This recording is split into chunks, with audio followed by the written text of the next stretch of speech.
Good morning, good morning, good morning, good morning, good morning. Welcome into another lovely live stream today. We are going to be chatting this morning about a bunch of different things, predominantly Game Awards. Predominantly, Game Awards is going to be a big topic of discussion today. We're also going to be talking about some questions and answers. Some questions, and hopefully, I will provide some answers. And good morning, hello, hello, and and then also we will just be doing some general game chatting. I would like to maybe see what games you're playing and what games I should be playing for the music. But most importantly, we're going to be talking about the Game Awards because I feel like it's a really important conversation that will probably take at least an hour here. Yeah, hope you're doing. Hey, Cynthia! Aw, that's so good to see ya, guys. If you don't know, it's Cynthia Harrell. Harrell? um, who sang Snake Eater, the original Snake Eater. She's chilling. How you doing? You doing all right? Um, let's dive in here. I have a lot of thoughts. Let's see. Hello, hello. Yeah, she's a lovely lady. You're appreciated here, Cynthia. I hope you know. What is this stream about? Stuff. You're currently in band class? What's up, Sly? How you doing, buddy?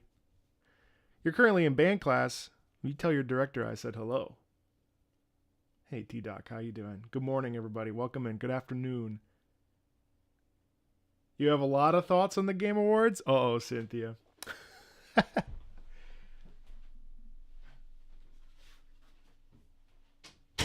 Well, Cynthia, we might get you on that stage next year. You might be doing some Game Awards singing next year, huh? You're still in bed? I can't blame you. Thai walk? Way too spicy. You had to drive your brother to an appointment? No, we're not voting. We're going to talk about it though. I haven't voted yet. But maybe I'll do it this particular stream. So, oof. You're getting ready to volunteer? That's great, Josh. Shua? No, we're not doing any more quizzes right now. It's a EST right now. Hey, Dearsley, thanks, buddy. It should have been this year for the 20th anniversary. Oh, yeah, you're right. What a shit show. It's complicated. Let's take a look. Let's dive in. There's enough of us here that I think we can just kind of dive in. Although, obviously, it's great to just chat. Let's take a look. So,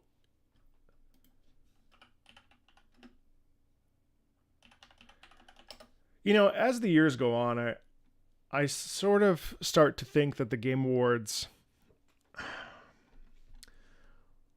I'm really starting to think that the Game Awards are really not what I think most people that want to watch them think that they. I mean, like, I think we recognize that they're like for, you know, like a consumer facing experience. Um, yeah, I don't think. I think if you want that, I think it's really like the golden joysticks. I really think it's the BAFTA especially. Then there's other like music awards specifically.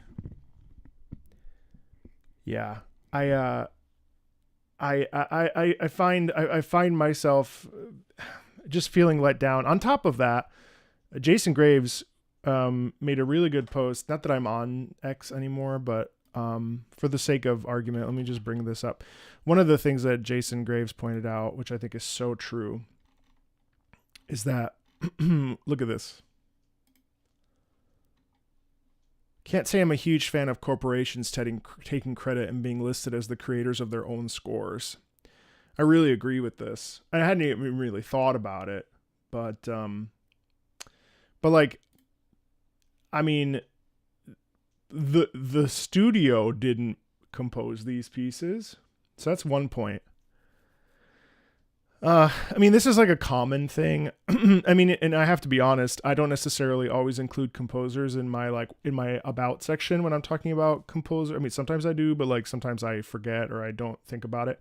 But I find this really really truly shitty because you know, first of all, Final Fantasy VII Rebirth has like 10 composers. Hey, Rainick, how you doing? Astrobot had oh man, his name is Astrobot. His name is. Hold on, I can just look this up. His name is Kenneth Young, who also did the music for Little Big Planet. And then Stellar Blade was Monaka Sound, but it was a whole team, and it wasn't Okabe-san, of course, but 60% was in-house, yeah, and the other 40% was created by Monaka, and that was Doug Oliver. That was by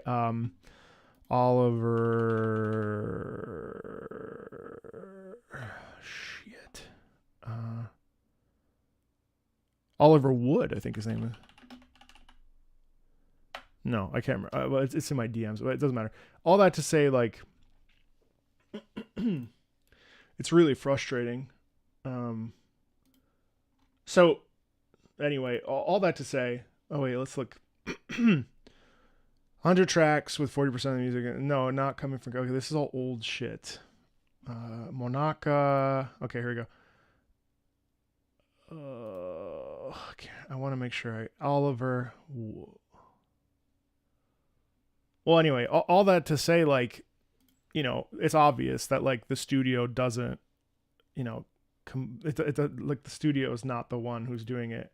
Oliver Good, yes, thank you, Adam. And Keita Inoue, and also there were others as well. Proving my own point, yeah, I guess so. I guess so. But all that to say, like, it's frustrating. And then on top of that, let's actually like break down. I just want to find the list. Actually, I'll just bring up the video. Game Awards 2024.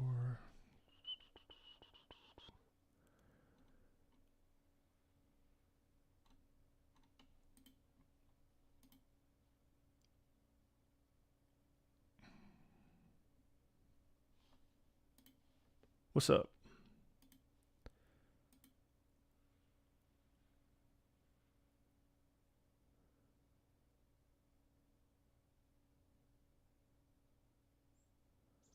Here it is. Best score in music. This year's nominees are Astrobot, Final Fantasy VII Rebirth. So Astrobot, I have no problem. Honestly, this list is pretty solid. But the problem to me is that this list is so like superficial, and it's only about what is like most popular, right? And now, obviously, like I can't deny that that's like obvious. You know, I think that's obvious, that it would be like the most popular games, but like Nine Souls is really good. It wasn't on there. I mean, there's like countless. I mean, what really frustrates me is that there's just like countless games. I mean, I don't know if you saw me doing this the other day, but the 2024 video game releases, and if you look at the list, I mean, like it's mind blowing how much stuff came out. I mean, this is in January alone, right? Like, look at how much came out this year. And this isn't even like a complete list, you know? Can't wait for Jeff to race through the best score announcement again between trailers. Yeah, that's frustrating. And you know, people say, well, at least we're getting the like the montage of all the different winners with music. And it's like, hey, Robso. And it's like, what? That's not enough. And the thing is like, we just have to accept the fact that like when it comes to art, when it comes to like creative vision, it's just not what the Game Awards is about. And I've sort of, you know, one of my dreams was to, I don't know why I was trying to delete my history, but I've come to the conclusion that the Game Awards is not is not going to be the place. And I have this dream of presenting the best OST of the year at the Game Awards or one of these award ceremonies, and like from a purely selfish perspective. And it just isn't, it just isn't.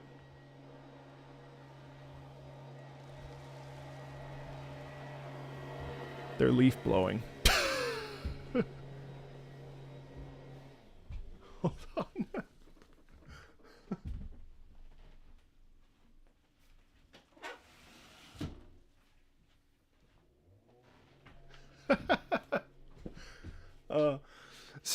So all that to say, this is just a rant, guys. I also like don't really have any specific. We'll get into some questions that I had pop up on my on YouTube and on BlueSky here in a second, but I figured take some time to just talk about the Game Awards. But you know, it's just a mess. It's just a mess. I mean, I think there's it's just not good. It's just frustrating. So let's talk about this. So Those nominees are Astrobot. So Astrobot has a really nice soundtrack. Let's listen to some now. If you haven't watched my video on it, I suggest that you do. But like just in terms of its music, so lovely, so bright, so playful, so like just exuberant. I mean, it's like so joyful. I really can't recommend it enough. If you want something bright and happy, the Astrobot soundtrack is the place to be. So I'm not even upset that it's on there because it's terrific. Hold on. Let's listen to some. Let's listen to, well, I guess Astro is the big like the number one track, but there's a few. Let's check it out.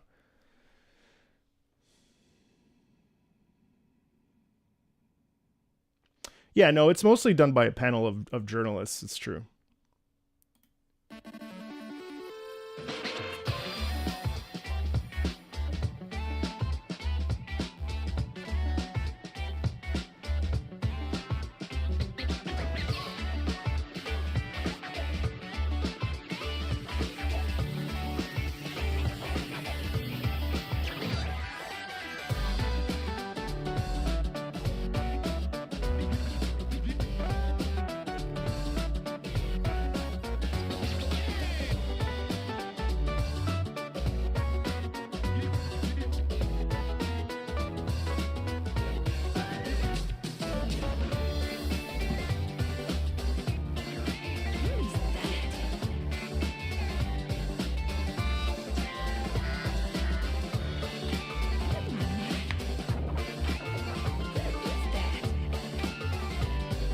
I mean, like, you know, yeah, there's a bunch of tracks that are obviously like remixes of like Drake's Botchin. Like, yeah, of course, like.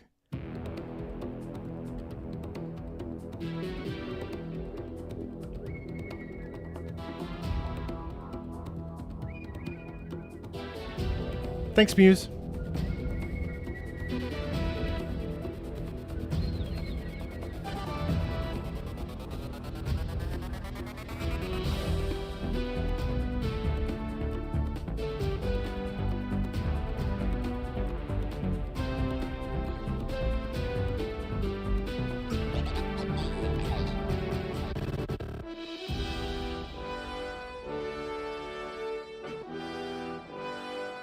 It's ever so slightly modified.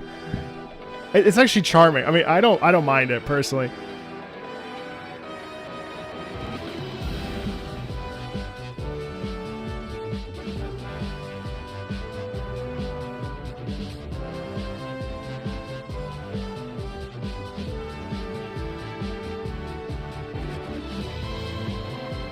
But that's not all. I mean, like, there's also some. I didn't actually finish the game, but there's I just want to hear this, like.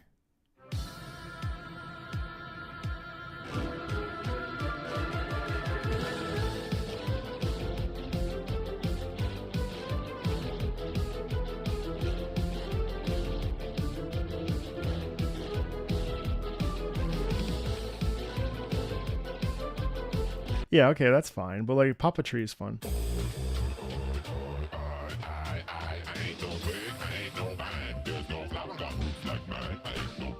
Shit's crazy.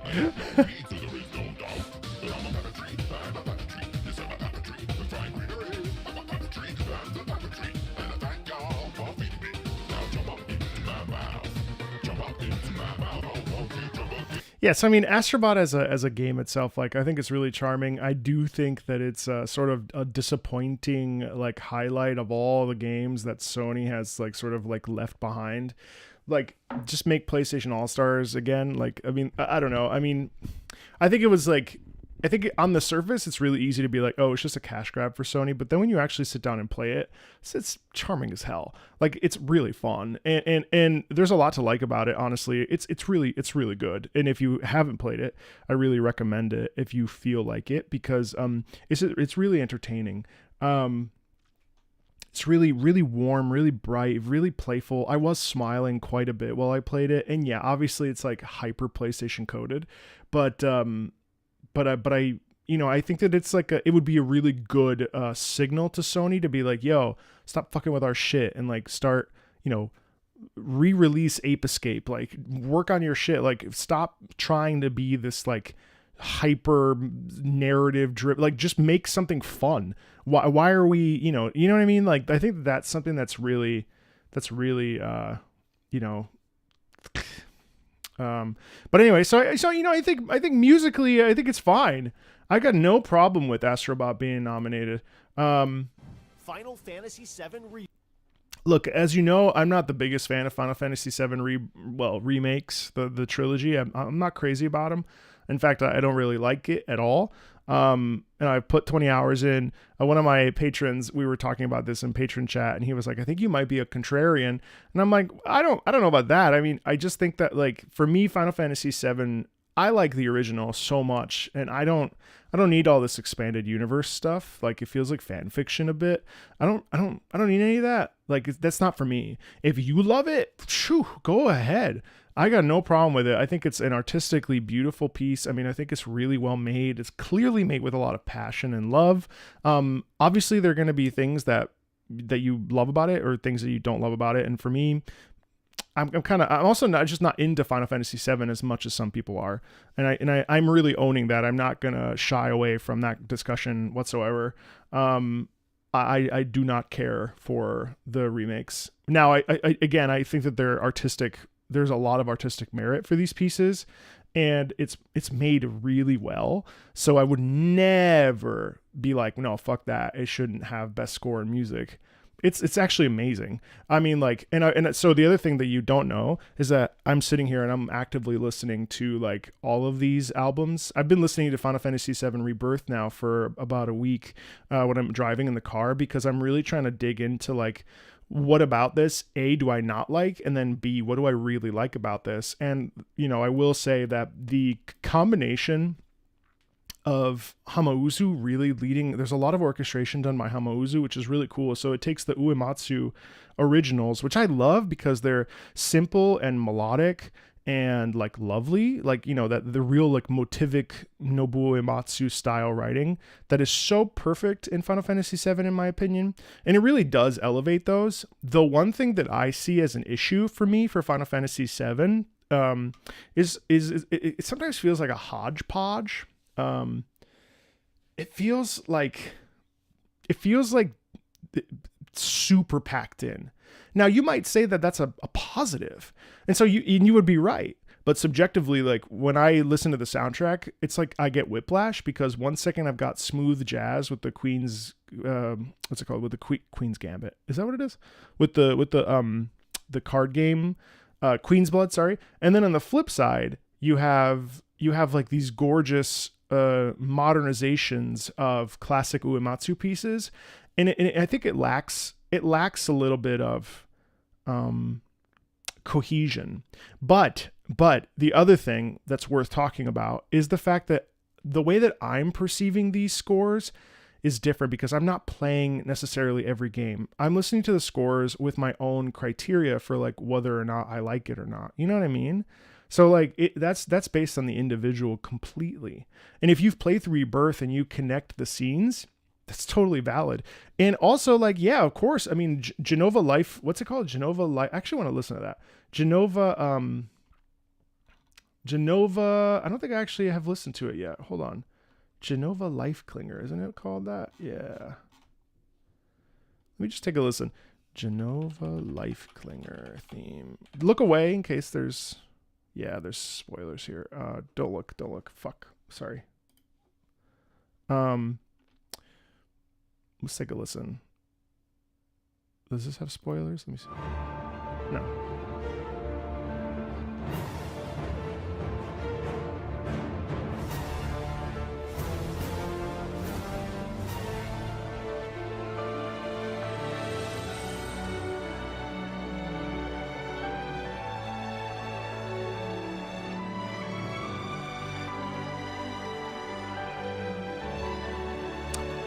Does this... Oh, this happens... Okay.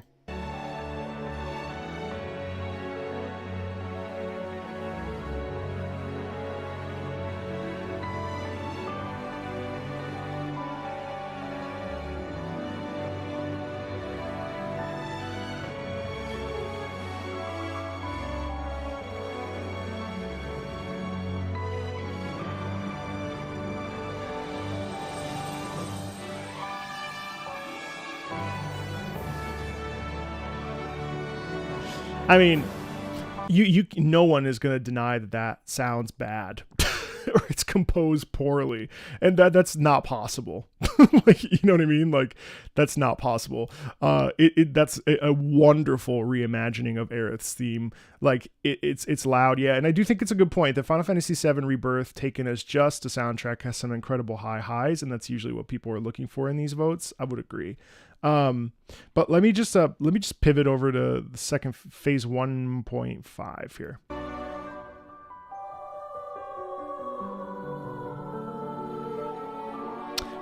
I mean, it's wonderful. It's like moving through a bunch of different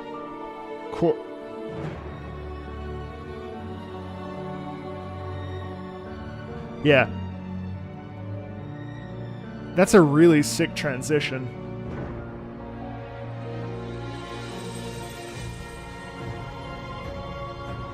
It's cool.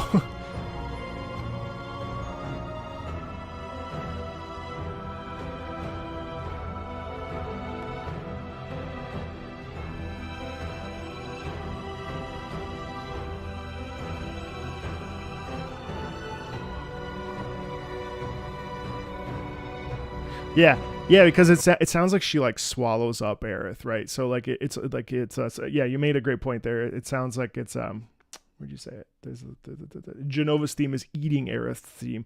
Why'd I go and I couldn't say that. It's so true. And that, I mean, don't get me wrong, like that's so cool.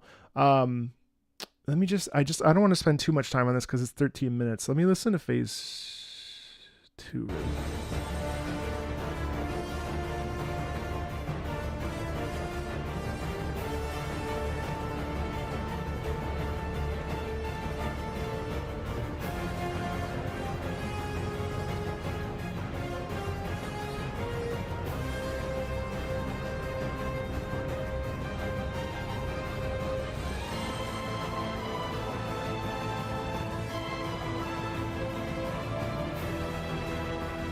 Yeah, I mean, in terms of like size, I mean, this is the thing that makes this soundtrack so good, and that's why I wouldn't be upset if it won by any stretch of the imagination, because Final Fantasy VII Rebirth has this like wonderful maturity in its sound, especially when you look at these orchestral themes that are essentially like lifted off of the originals and like morphed and arranged. I mean, like arranging is so difficult, and I think like it's so cool to hear it in this adult way, right? Like we lift off of that like MIDI sound and we're presented with this like truly orchestral arrangement of like really something that's profound. It's like a symphony. It's like a tone poem. And like you can listen to this without the context and still be like, holy shit, like why does that theme suddenly morph into this theme? And this theme sounds so fucked up compared to that theme. I mean, yeah, you're right, Adam. It's not easy to mix and match traditions and stuff. You know what I mean? So all that to say, like, it's very exciting, and it's something that it's a perfectly valid soundtrack, and I'm very glad that it's nominated. Again, but as far as like, you know, after my 20 hours, I got to the Junon area. As a game, though, I'm sort of like lackluster on it. I think soundtrack wise, it's cool. I wish it was a little bit more cohesive, and there was a little bit like I love Keiki Kobayashi, and the Valkyrie track that's in Rebirth is I mean, it's just Ace Combat, which I'm never going to complain about that. But there's a little bit of what I mean by the lack of cohesion, where it doesn't always sound the same. Like, and I don't need it. Again, I don't want it homogenized. I want it to be, just like a cohesive unit. Like the Metaphor soundtrack, every track sounds the way you expect it to. Now, obviously, they're interesting to listen to, but at least like they're all like this shoji sound. You know what I mean? Like that's my issue. We're talking about Final Fantasy VII Rebirth. Also, hey Labo. So that's my sort of perspective on Final Fantasy VII. I have zero problems with it. I would love for it to win. Do I think it's better than Stellar Blade? No, I don't. I want Stellar Blade to win OST of the year, and I'm pretty adamant about that for a bunch of reasons that I'll get into when we get to it. Metaphor. So Metaphor is fascinating to me. I'm 12 hours deep, and I've been listening to the soundtrack as well. No, of course, 1,000,000%. An OST with variety is super important. No, I would never disagree with you. In fact, you're absolutely right. Again, I mean, like we're talking, we're splitting hairs here, right? Like in terms of like all these tracks are really good. All these soundtracks are great, and you're right that variety. I mean, Stellar Blade has variety, so like it's not even like it's interesting. So Metaphor is an interesting one for me because Metaphor, I've heard most of the soundtrack. And I'm listening to it strictly from the perspective of I'm driving in my car, totally removed from the context. The one thing about Metaphor that really excited me is that every time I hop into a new dungeon or a new area, the thing that was most appealing to me was like, what's the music going to sound like? Because there's a lot of distinctive music. Metaphor, in my opinion, has some of the absolute best, vocal music of the year. It's incredible. The vocal music in Metaphor, obviously we've heard the battle theme with the monk, of course, but there's other stuff in here that's really, I mean, just crazy good. I'm less impressed personally with the dungeon themes. On the whole, like I don't find the entire soundtrack to be that appealing, but I do think that, without getting into spoiler territory, because this one's not one that we want to spoil, but that said, we cannot. Oh shit! What was the one? There's a track here that I really heard yesterday, and I was like, holy shit, because I was getting ready for our conversation today. Which one was it? Oh, here it is. I think it's I think it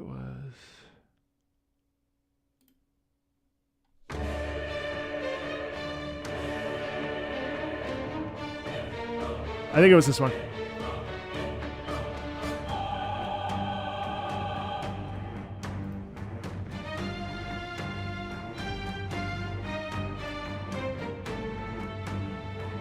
It wasn't this one. Well, either way, this one's really good.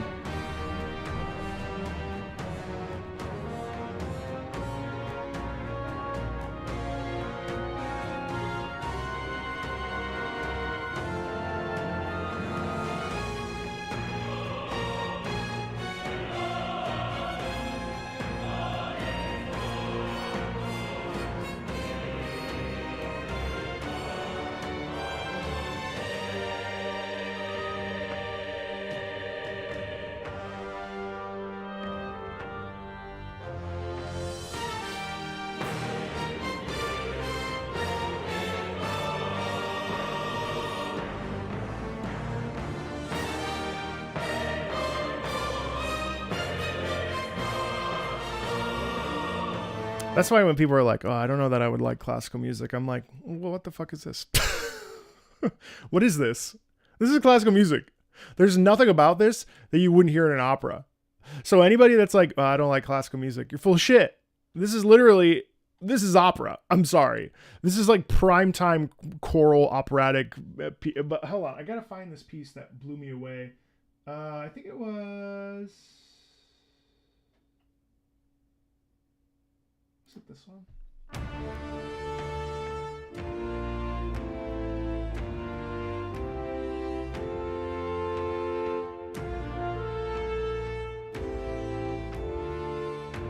No.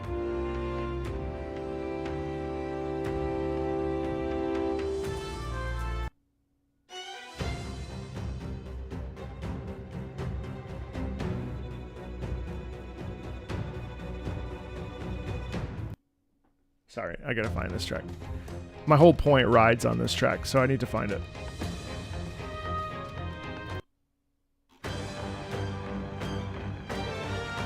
Sorry. Oh, here it is. I think it was Virga Island. Yeah.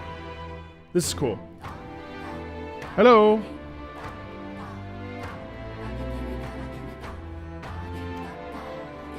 You never hear shit like this. Oh, hey, Professor. Thanks, buddy.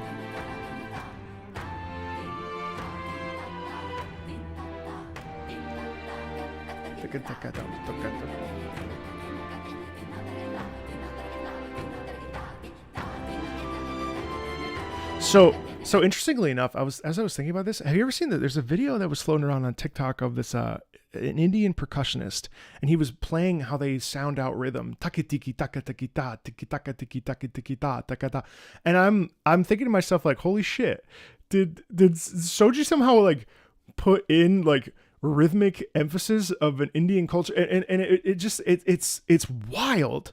I think Metaphor should win OST of the year for its vocal themes more so than its other themes. I think the vocal themes in this are fucking crazy. They are so experimental. They're so unique. They're so special. I'm less into. Well, we can listen to the night version too, because you're right, it is very good. I'm less into the like regular orchestrated pieces and very into the vocal pieces. So I think for two reasons. One, I think that they kind of start to sound a little generic. Every time there's a choir though, they're always elevated. It's weird. And then two, I am starting to, it's so obviously produced on a computer that it's giving, I'm starting to, I think my taste is changing, because I wouldn't have cared like a year ago, but now like Final Fantasy XIV and Metaphor are so obviously done on a computer, it actually is starting to bother me. Especially when you consider like Rebirth's like full orchestration and like I don't know, maybe because I listen to so much music that's like done either with a much better VST or much cleaner or perform with orchestra. But like, so that's something, maybe that's what's it called? Elitist. No, what do people call that? Yeah, I guess elitist. Maybe that's elitist to say. Maybe my past life is coming back to bite me in the ass. But I'm starting to get a little bit a purist. Yeah, Grinding Gear said the same thing. Final Fantasy XIV makes so much money, they should be able to hire one. Yeah, I know, snobbish. Thank you, Rob. So yeah, you're right. You called me out. It's so blatantly obvious when it's like that, like especially in the brass. It's actually like annoying to me. But that doesn't take away from like the skill of it's not a compositional skill issue. I can't believe I said that. It's an issue when it comes to how it sounds. You know, Metaphor might actually be suffering from having a fantastic game surrounding a soundtrack, while high quality most conversation is about the game instead of the OST. Yeah.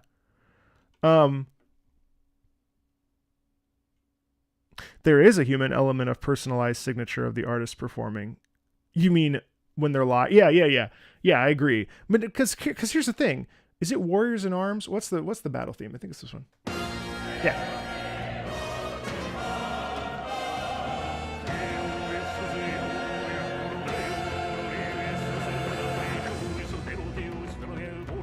I mean, what the fuck?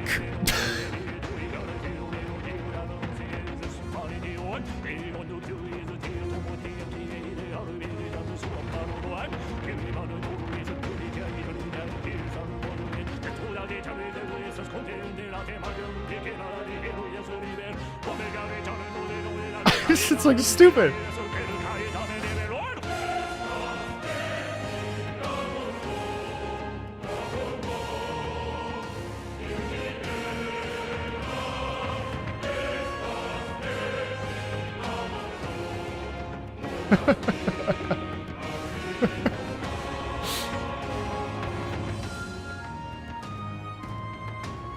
Like that's when never that's why Metaphor is pushing the boundary of what's possible, and that's really exciting. And it also makes sense because when you look at like Shin Megami Tensei 5 or I mean, I've never really been into the Persona sound, but this feels tailor-made for me personally as a classical music lover and classical music person. But this shit is crazy. And then the other thing that I really liked was it Ode to Heroes. Now this was really cool. This is what we would call diegetic, where it was the national anthem. I don't want to spoil anything in case you haven't. I also haven't played past the first town, so I don't want to spoil myself because I do want to play it eventually. But yeah, this one's fine. Also, Flight from the Mines is great too.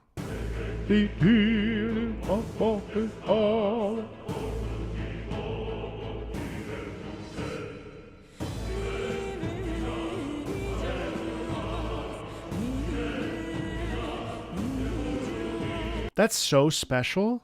I mean, even Traversing the Waste, which is like one of the first songs you hear. Listen.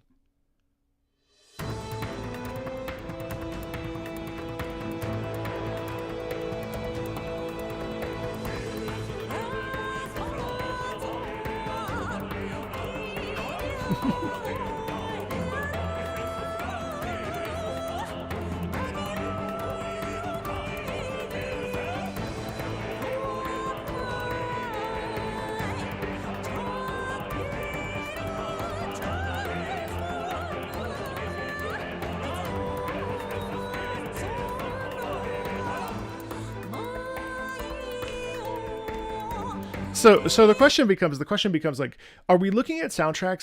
So I think this is what makes, I think, judging soundtracks really hard, because are we looking at it from like a complete package where every track is listenable? That's how I'm looking at it partially. Do we look at it at, most obviously would be looking at it from the context of the entire package, right? So like from start to, how does the soundtrack complement the contextual experience of the game? Because after all, that's what it's written for, right? So I think there's multiple ways to, and hopefully, and I don't think this is happening at all, but hopefully we're looking at both, because both are really important. How it's actually composed, I just don't think I don't think that a jury panel that isn't an expert, not to say that I'm an expert by any stretch of the imagination, but like, I don't think that there's a jury looking at it from that perspective. I think they're looking at it like how it fits the experience. That's probably good enough. Realistically, that's probably good enough. However, I do think it's interesting though, because there are multiple ways to take a look at how a soundtrack is composed and how it's written and stuff. Man, so Metaphor, it's fucking crazy. It's crazy, you know? I mean, it's mind-blowing to me. So hey Thunder, how are you doing? I'm good, thanks. So, I think Metaphor would be a phenomenal win, kind of an obvious win to me. Yeah, Sakuraba does. I agree.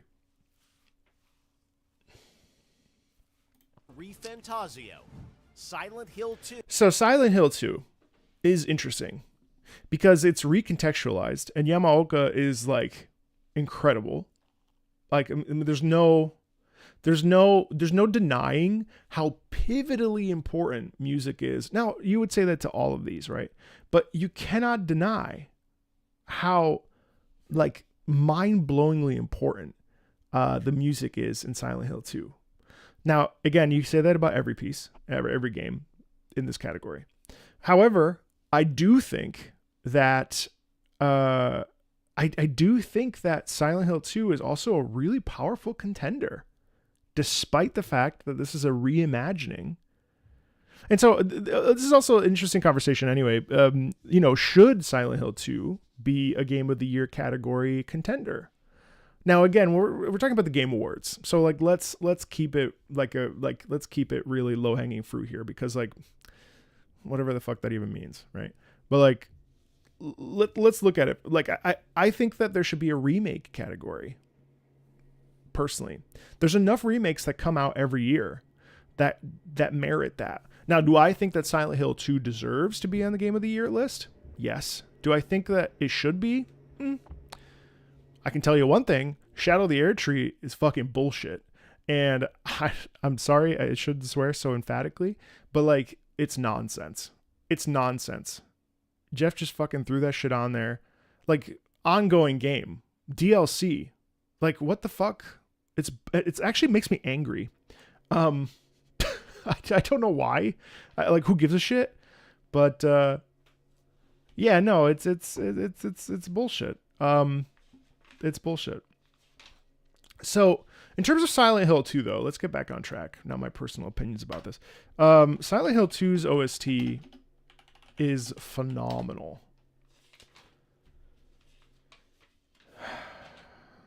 Was phenomenal. I would love to agree with you. I would love for Black Myth Wukong to win Game of the Year. I would love for Black Myth Wukong to win a lot of things. I don't know how much it will run away with categories. I'm not sure that audience or that jury panel is going to vote that much of Black Myth Wukong. It's probably on that list. I would say it's a really tough one for me, because I do think that Silent Hill 2 left me, stayed with me longer after Black Myth. Black Myth Wukong is really good. Easily one of my top 5 games of the year. Whether or not it has the, like, I don't know what my personal list is yet.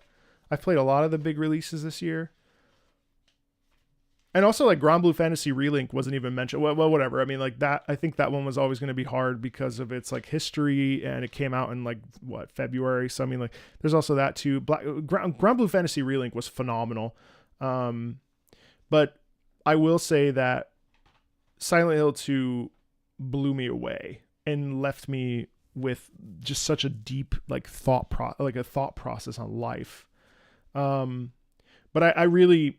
I don't know, but even remake, like, you can't even say that Rebirth and Remake are even remakes anymore. They're their own games, which is why it's like, I think it's okay to not like, to not like it, because it's not really the original. You know, it's different. So it's tricky.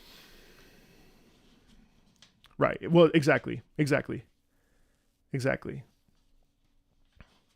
I think I do agree with you that Space Marine 2's effort was underappreciated. And yes, I also agree with you that Grand Blue will get snubbed for fighting for sure. Snubbed is a funny word, but I would say I don't think Grand Blue is gonna really win out. But so in terms of Silent Hill 2, we'll go through all the nominees, and I'll just share my personal opinions, I guess. But in terms of if that's interesting to you, but in terms of the Silent Hill 2 remake, I know that this is sort of polarizing because a lot of folks really, really, really love the original, which I think is fair. However, phenomenal changes, in my opinion. I mean, let's listen to is it this one? Yeah, let's listen to Laura's Emotions, Theme of Laura. I don't remember what the difference is.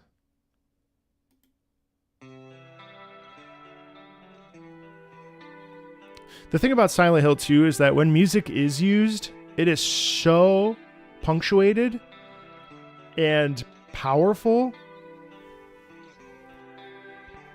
It's so crazy. I mean, like,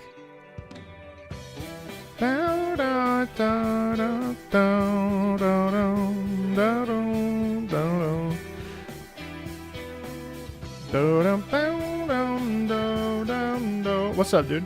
Oh, yeah, do.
Anyway, like it's profound, and I think Silent Hill's use of music is so visceral, and also its sound design is really, I think it's actually nominated for sound design, but man, it's so good. I mean, like, oh, I could sit here and listen to this whole thing with you, and we won't. But so I think Silent Hill 2, I don't necessarily.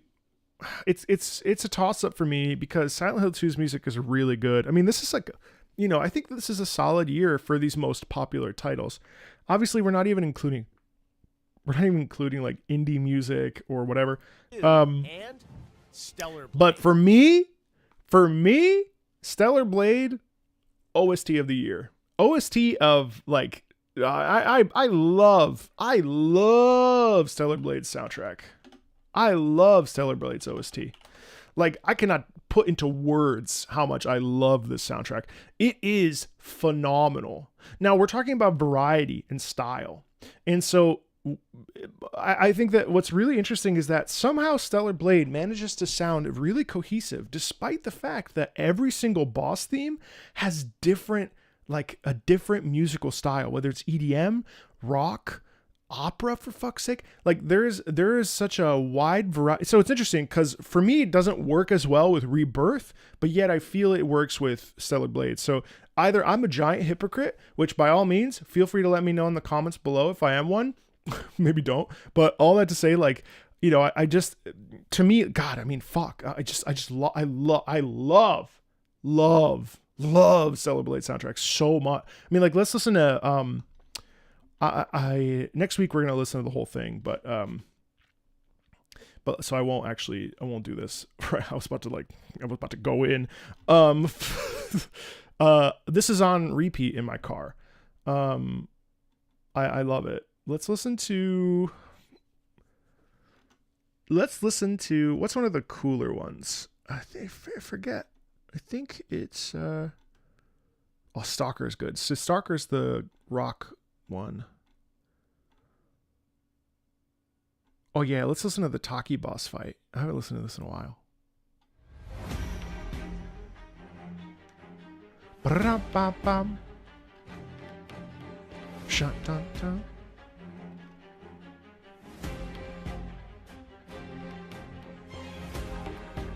Yeah, I gotta hop on that Nier crossover today.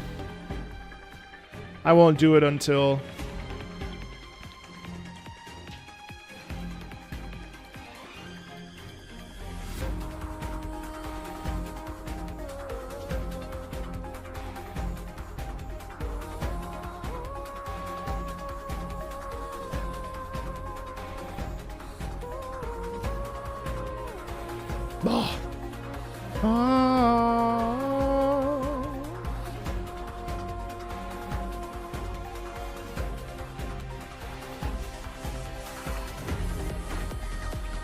oh, I fucking love it.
it just picks up in tempo.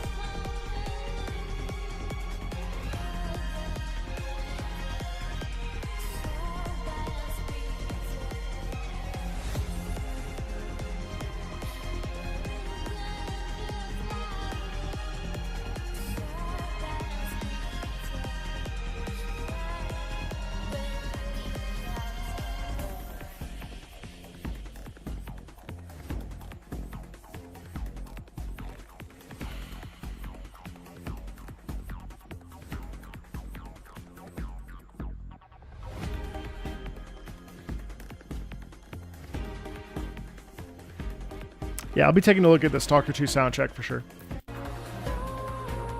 Just gotta get the phase 2.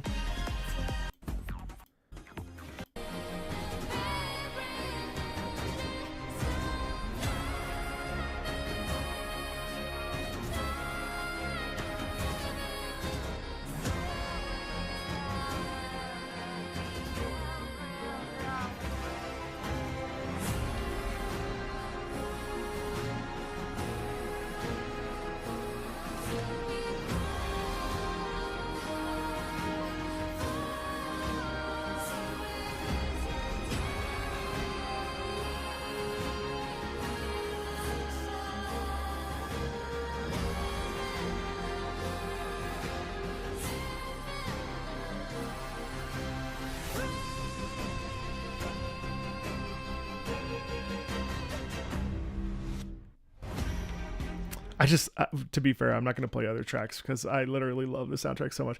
But this is just perfect to me. So if I was voting and whatever, to me it would be Stellar Blade. Stellar Blade for me would be if I look at this list, it would be Stellar Blade number 1. It would be Metaphor number 2, Silent Hill number 3, and Rebirth number 4, and Astrobot number 5. That's just my own personal take on this. So let's go all the way back and let's dive into some of the bullshit here. Best ongoing game. For best ongoing game, the nominees are Destiny 2, Diablo 4, Okay. Final Fantasy 14, Fortnite, and Helldivers 2. Why wouldn't you put Warframe on this list? Warframe is going... See, this is the funny thing about Warframe is that Warframe constantly bubbles below the surface and it's just doing its thing. They're not getting in the way. They're like for whatever reason, whatever, Destiny has bungled the entire fucking year. And somehow we're going to so they pull it together for the final shape, but lay off literally their entire music staff and the entire fucking I'm getting too comfortable. The point is that Warframe should be here. It's fine. This is fine. 2, Diablo 4, Final Fantasy 14. Destiny 2 has bungled the entire game, not just the year. Yeah, Dawn Trail is complicated. I have complicated feelings about Dawn Trail. It was a huge step back for me. I actually haven't picked it. I haven't finished it. I haven't picked it up. Since about the quarter of the way point. I just couldn't do it. Diablo 4, I thought the Vessel of Hatred turned around here pretty good. I mean, I started playing it a little bit. I had a good time with it. What I played, but I never really lock in with ARPGs. I know Nitro. Well, it's not like I'm never gonna come back. I love 14. I do miss raiding, I have to say, and I do miss Trials. I always come back home. I'm just taking a break. Yeah, you'll see me eventually when I'm really shitty at when I'm a terrible warrior again. Your best performance nominees are... Yeah, so to me, White, Brianna's a terrific actor. Final Fantasy VII Rebirth. Hannah Tell for Life is I don't know Hannah. Exposure. Umberly Gonzalez for Star Wars... Yeah, you know what? She was good. The little bit I played of Outlaws, I thought that Umberly was really, really talented and a really likable character. Outlaws. Luke Roberts. Now who there's only one clear winner to me, and that's Luke Roberts. I really think that Luke Roberts above the rest. I mean, Luke Roberts is like, I mean, fuck. His performance was insane. Silent Hill 2. I mean, Melina Jurgens, Senua Saga, Hellblade 2. I can't speak on Melina The here. best mobile game, the nominees are 10 guesses. AFK Journey. Played 10 Balatro. minutes of it. So here's my problem with Balatro. I mean, yes, it's a mobile game, but I feel like they just threw it in here because they were like, oh, we'll just throw Balatro in. It just came out on mobile, and I get it. But like, it's weird. This one's a weird one for me. That's very weird. Pokemon Trading. This one just came out, and I bet you it sweeps. I bet you it sweeps. I think it'll actually, if politics serves, I think it'll probably end up going to Balatro. Now, to be fair, Balatro is made by one person. So, like, honestly, give all the awards to Balatro. I don't have a problem with it. But Balatro is one of those games. It does, it did teach me poker. It taught me how to, like, read poker hands. So, I don't have any problem with that. But Pokemon TCG is just on the tin. Not when you compare it. Not when you compare it to Wuthering Waves, which is my favorite gacha game at the moment. And easily, and they've had wonderful turnaround from 1.0 to 1.4. Easily. Like what we've seen in the last 6 months, there's no comparison. Wuthering Waves, phenomenal phenomenal combat, terrific world to explore, great ecosystem, doesn't waste your time too much. So many user-friendly upgrades to make it easier to like grind out shit and like get your dailies and like get your characters up. Waves and don't get me wrong, ZZZ is very good too, but it's very different from Wuthering Waves. So, I could see it going either way. I would like to see it go to Wuthering Waves just because I really, really respect Kuro Games. I mean, Kuro Games, even just being nominated, they gave 1,000 Astrite, which is nearly enough for a full 10 pull. So if you think about it, that's they've also given out characters, which has lost them millions in revenue. Now, granted, they're making their money back in different ways, but like, I know that people have their opinions on gacha games, and I can't blame you for that at all. And in fact, I agree with you at this point. I've had a reckoning with myself about what gacha is and what gacha means, and my own FOMO, which I'm very susceptible to. So I recognize it now, having like been in that like little gacha circle for about 3 years now. I'm aware of how insidious gacha games are, but I firmly believe that Wuthering Waves is very good, and it's actually like a quality game character wise as well, gacha aside. Waves and so Zenless now Zone. that said, I do like ZZZ, but I fell off the sort of MiHoYo cycle, just because I don't know. 0. The nominees for Best Art Direction are Astrobot. I could see this. I mean, the art direction Astrobot is lovely. I mean, I really would like. I would really like for it to win this. I mean, it's like so charming.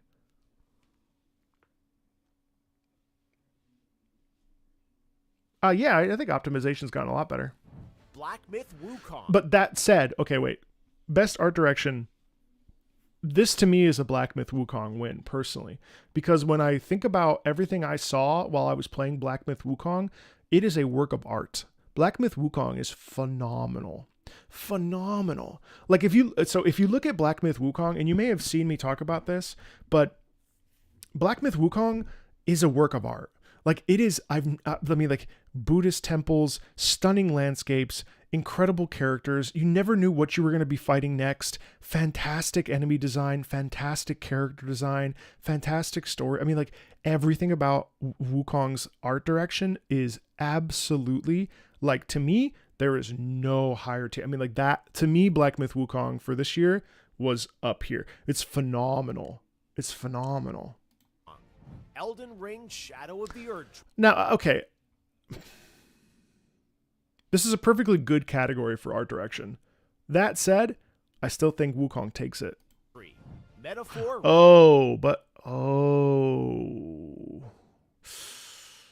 Yeah. That's hard. Hi, Mila. Oof, Metaphor art direction is pretty crazy. I mean, every enemy you fight in Metaphor is essentially like a Dali painting. It's really hard to that. Ooh. Fantasio, and Oh, but Neva's beautiful too. Oh God. see, that's tricky because Neva's sublime. Man, of those three, it'd be Wukong. What would I put first? I think. Ooh, that's hard. I'd put Wukong, Metaphor, and Neva. Those would be the three. For best score in music, this year's nominees We already talked about this. Nominated: Astrobot. I mean, yeah, that's fine. Call of Duty Black Ops 6. Okay. Final Fantasy VII Rebirth. Okay. Senua's Saga, Hellblade 2. I could see it. And Silent It's Hill. got. I'm sorry. I mean, it's this. Yes, Neva was made by the folks that made Grease. Silent Hill 2's audio design is literally phenomenal. Hill 2. Best Adaptation recognizes excellence in authentically creating shows, movies, and other creative endeavors based on video game worlds. Here are this year's nominees for Best Adaptation. Arcane. I mean, to me personally, like I haven't seen Arcane at all, but I think Fallout would really take. I mean, Fallout was a delight. Remember how Fallout, when the show came out, Fallout sales went like this? All the different iterations of Fallout. It was a movement. And people really, I mean, it really breached the gap between my fiance doesn't play video games, and we loved Fallout. I mean, like we were so into Fallout. Fallout. Knuckles. Like a Dragon Yakuza. And Tomb Raider, The Legend of Lara Croft. How are we putting these on here when these haven't come out? I think Tomb Raider just came out on Netflix, but like, why would we put Yakuza on there when that hasn't even come out yet? For Best Narrative in a Game, the TGA nominees are Final Fantasy VII. So, okay, so you know how I feel about Final Fantasy VII, but I do think that narrative-wise, what they're spinning, you either really like it or you don't. Oh, it has six. Yakuza's out? How is it? No, I've heard amazing things about Arcane. I gotta watch it. You heard it's meh? It's What's the point? I mean, I realize that it reaches a wider audience, but like, Yakuza is already good as it is. Why do we need to fuck with it too much? It's like God of War. Do we really need that? Do we really? Do we really? Like, just leave it where it is. You know? What's up, Crowless? Oh, it's 6. I see. Just watch the game. How was Knuckles?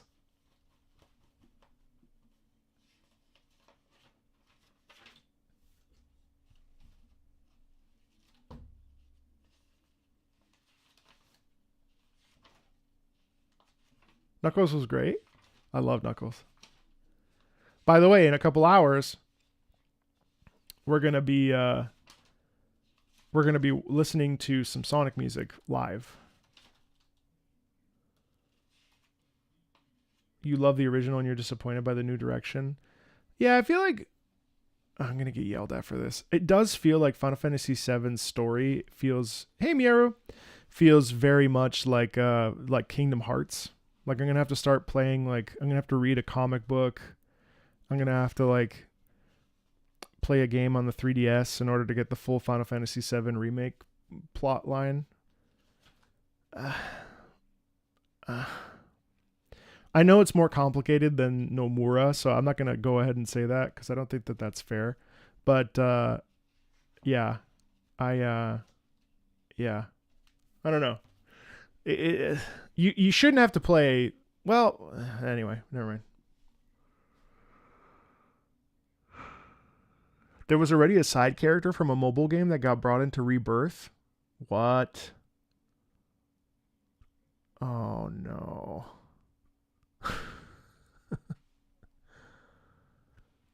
Yeah, I mean, well, again, I mean, it's basically a brand new game. So, you know. It is what it is. Rebirth. Like a Dragon Infinite Wealth. See, I started playing this. I really quite liked this.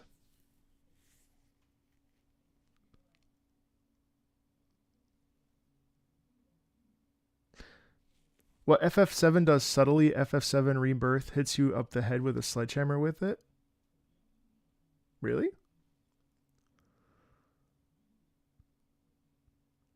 Huh.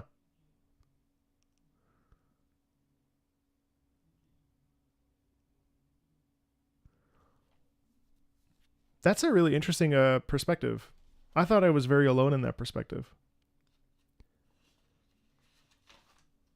So you're saying it's too on the nose? But anyway, Like a Dragon Infinite Wealth, I started this, and what I started playing I really enjoyed. Although I did find it funny that there was like a 10-minute dialogue about in the first like hour, I would say, there was like a 10-minute dialogue about someone not being able to date anybody. Is that what it was? There was something about it that I was like, what? but I really want to play it. I really want to play this.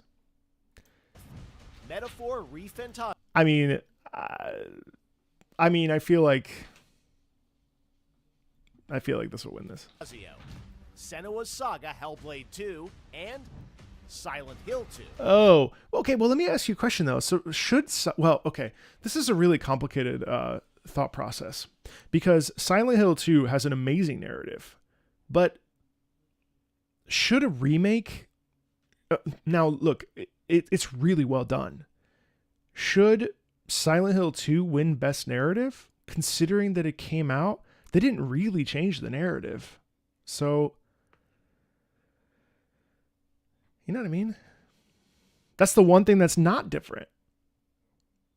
You know? Yeah, I see your points. Yeah, it's exactly the same. I mean, nothing changed. Games for Impact celebrates thought-provoking games with a profound pro-social meaning or message. Here are this year's nominees. Closer the Distance. I can't speak on this, obviously. Neva. Life is Strange Double Exposure. Senua's Saga Hellblade 2 and Tales of Kenzera Zao. Wait, what does he describe as games for Impact? I'm hesitating about this conversation, though. I don't want to open this can of worms, but let me just...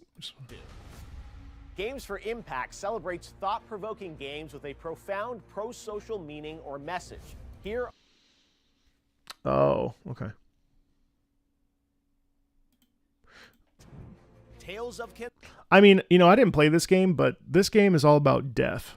And for me personally, like it's a reflection on his father's passing. So for me, I would vote for this. Zera Zao. The nominees for Best Community Support are Baldur's Gate 3, Final Fantasy XIV, Fortnite, Helldivers 2, and No Man's Sky. I can see that. Wasn't this a huge issue? Wasn't this a massive issue? That's funny.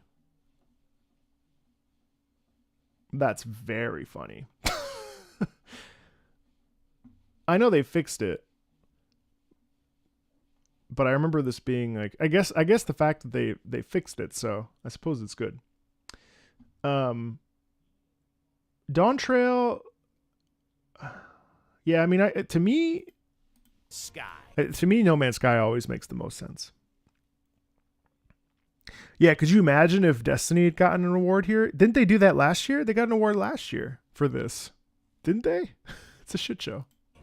In the category of Best Multiplayer, the nominees are Call of Duty Black... I gotta say, I love Black Ops 6. Black Ops 6 is really good.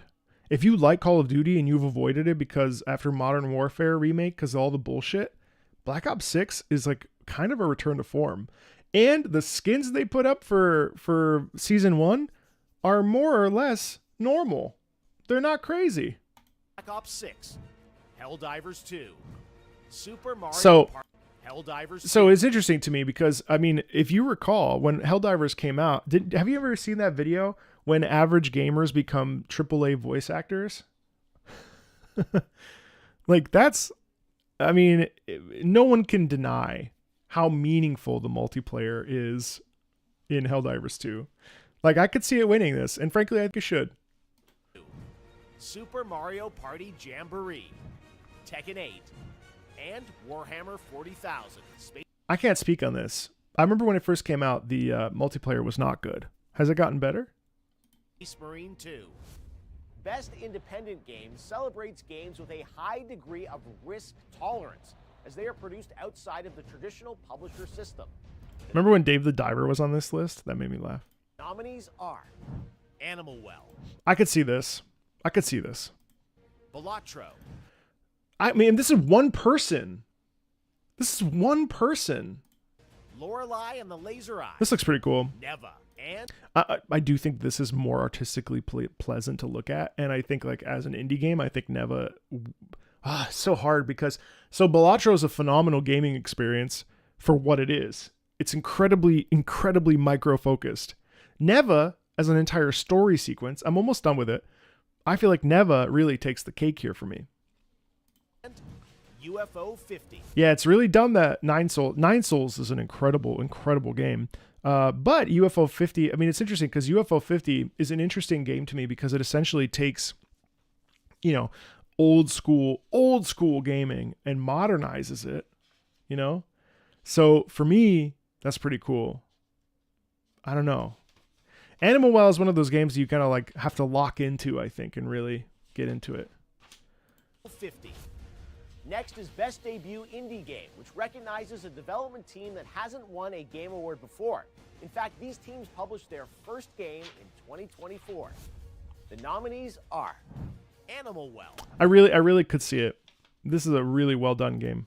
Balatro, But I mean, Balatro, but Manor Lords also was another one that that really was on it. And this is again one person dev created that entire. I mean, Manor Lords is impressive. Pacific Drive, and The Plucky Squire. For Best VR, I don't think there's a single bad nominee in that category. And same with the previous indie game stuff. VR game, the nominees are I agree with you that I agree that Balatro has totally like it caused a big spin in different because of Balatro. I shouldn't say this because I don't know if that's true, but like, have you ever played Dungeons and Degenerates? Dungeons and Degenerates feels like it's like essentially the blackjack version with much less polish than Balatro. And I love blackjack. I've never played it in a casino, but I learned how to play blackjack thanks to Red Dead Redemption. And I literally, it was just very funny. And I love Dungeons and Degenerates, but it's not as crispy as Balatro. So it's the blackjack alternative to the poker. Arizona Sunshine Remake, Asgard's Wrath 2, Batman Arkham Shadow. I just don't think it's gonna. I don't think Kuro is gonna bribe their communities. I just think that as a mobile game, Balatro doesn't. I mean, yes, it's good on mobile, but there are actual games for mobile first that, you know. Metal Hellsinger VR and Metro Awakening. Yeah, I mean, they gave me 1,000 astrites, but I don't necessarily think that that's bribing. You think that's a bribe? You don't think it's just like celebrating? To me, it was more like, hey, we got nominated. Here's some money. I guess that's a bribe. Well, Content Creator of the Year. The nominees are Queso, Ilawan, Techno Gamers, Typical Gamer. that's certainly one way to look at it. Usada Pecora. I get mine got lost in the mail. Part of the Game Awards is looking forward to what's next. And yes, we'll have lots of games to announce on December 12th. Who's Pecora? But what's the most anticipated upcoming game? Here are the nominees based on currently announced titles. Death Stranding 2, On the Beach, Ghost of Yote, Grand Theft Auto 6, Metroid Prime 4 Beyond, and Monster Hunter Wilds. The Do you guys like Death Stranding? best action-adventure nominees are Astro Oh, this is my favorite category. This is my favorite category. Prince of Persia: The Lost Crown, Silent Hill 2.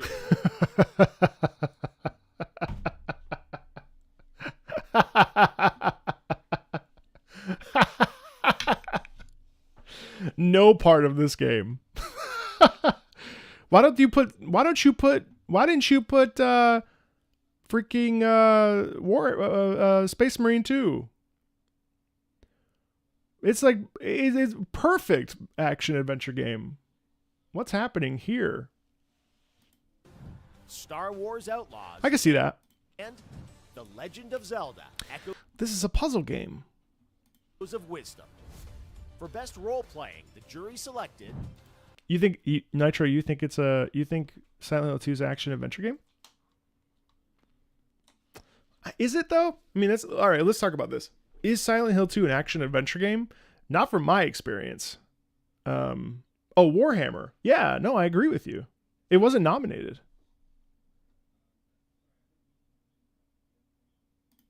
These are Astrobot, Prince of Persia: The Lost Crown, Silent Hill 2. I mean, yeah, it's true. There's no horror category. I mean, better to be nominated than not. But the Zelda is an action adventure game. I know. Grand Blue Fantasy Relink would have been a great one too. Star Wars Outlaws and The Legend of Zelda: I didn't realize that this was an action adventure game. I rescind what I said. Echoes of Wisdom. For best role playing, the jury selected Dragon's Dogma 2, Yeah, I mean, I think this would have been better as an action adventure game. Elden Ring: Shadow of the Erdtree,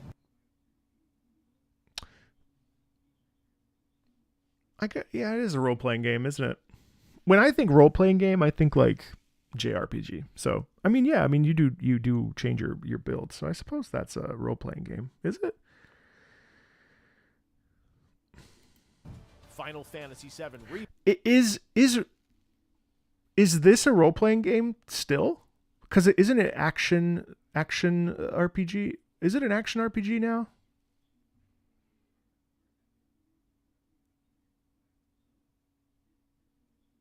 Action art. Okay. Oh, Materia. You're right. Oh, it is ATB. Oh yeah, you're right. It's like, what is it like? Yeah, that's right. Rebirth, Like a Dragon Infinite. Oh yeah, this is the role playing is a really funny category because you're right. It's very expansive nowadays. It's not like, you remember how it used to be just like JRPGs and WRPGs back when like Mass Effect and The Witcher 3 were out, and now it's super.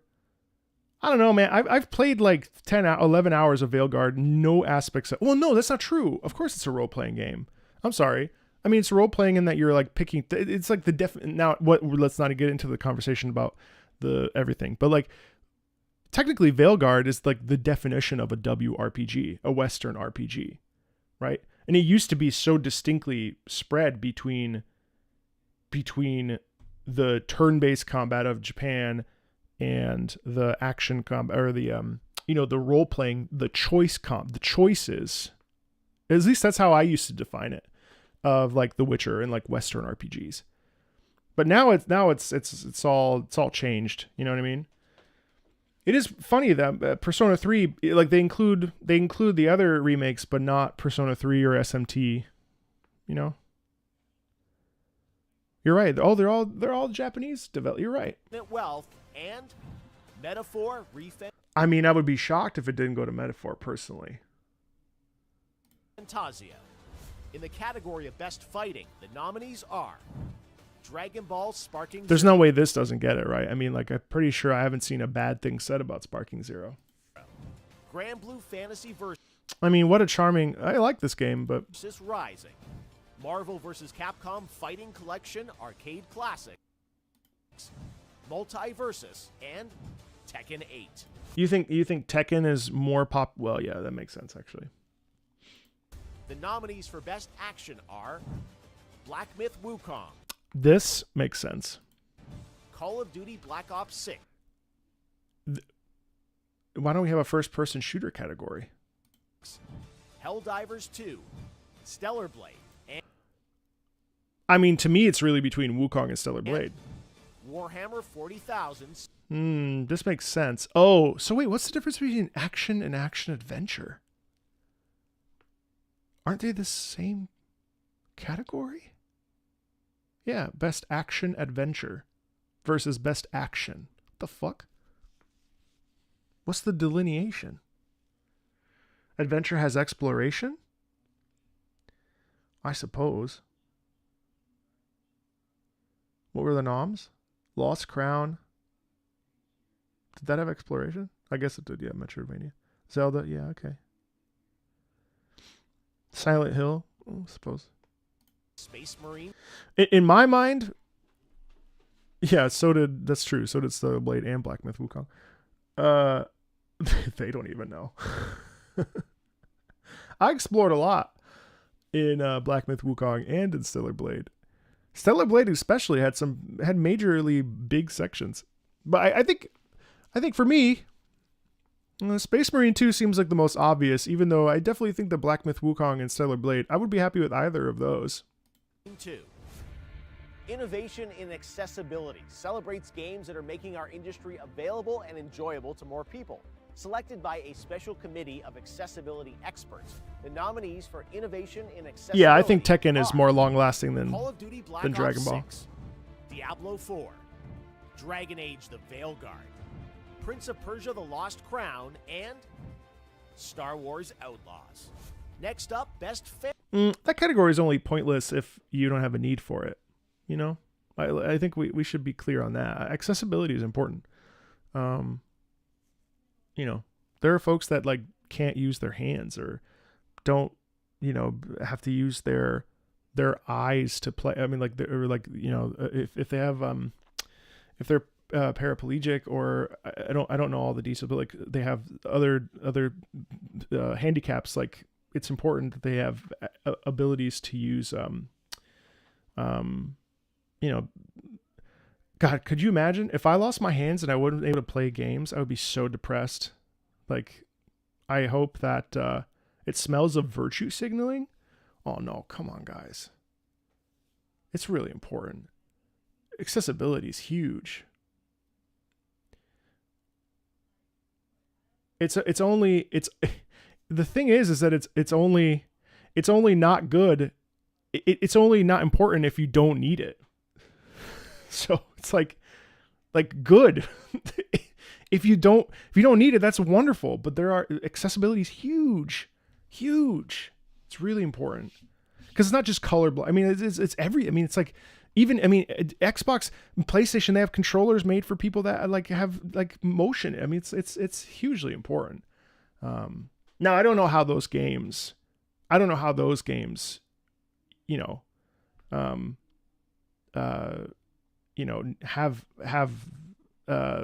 accessibility in the game, but still, I mean, family game. The nominees are. We don't have to get into it, but the point is that like it's a big deal. The more accessibility, the better, because that means more people can play. Astrobot, Princess Peach Showtime, Super Mario Party Jamboree, The Legend of Zelda: Echoes of Wisdom, and the Nintendo category. Yeah. Although the Plucky Squire is cute. The Plucky Squire is cute. Strategy nominees are Age of Mythology Retold. I could see this. Frostpunk 2. I could see this. Kunitsugami, Path of the Gods. I could see this too. Manor Lord. I could see this too. Unicorn I could see this too. This is that's a really nice category. This year, these titles are nominated for Best Sports Racing: F1 24, EA Sports FC 25, NBA 2K 25, Top Spin 2K 25, and WWE 2K 24. I will say I am a sucker for the tennis games. No, I did not play Top Spin 2K25, but All right, let's take a look at our 3 esports categories. Hey, Marina. Starting with Best Esports Game. The nominees are Counter-Strike 2. Oh man, I started playing Counter-Strike 2 hardcore at night. When I start with deathmatch, where I just like line up and just shoot what I need to shoot, and I get really good, and then I switch over to casual, and I'm ass still.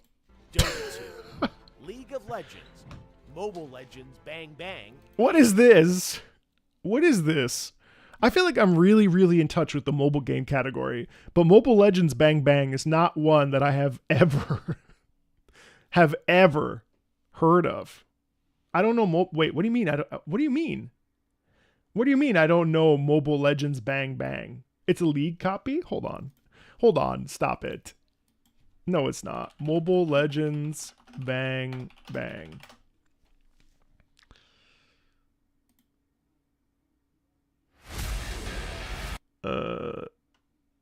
Just gameplay, I guess. Don't you guys act like I'm out of touch by not knowing what Mobile Legends Bang Bang is?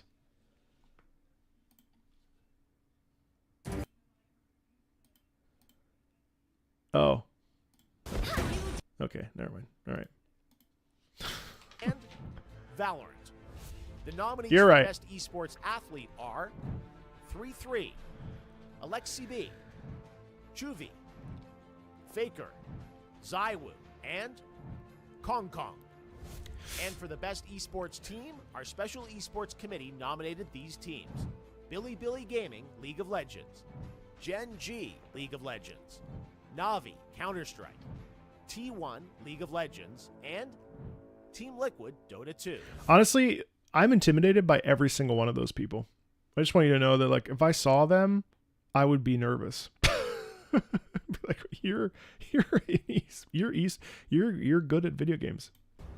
All right, it's time for our final two categories. For Best Game Direction, which Just being silly. recognizes outstanding creative vision and innovation in game direction and design, the nominees are Astrobot, I could see it. I mean, best game. Okay, so what do we think? What do we think best game direction means?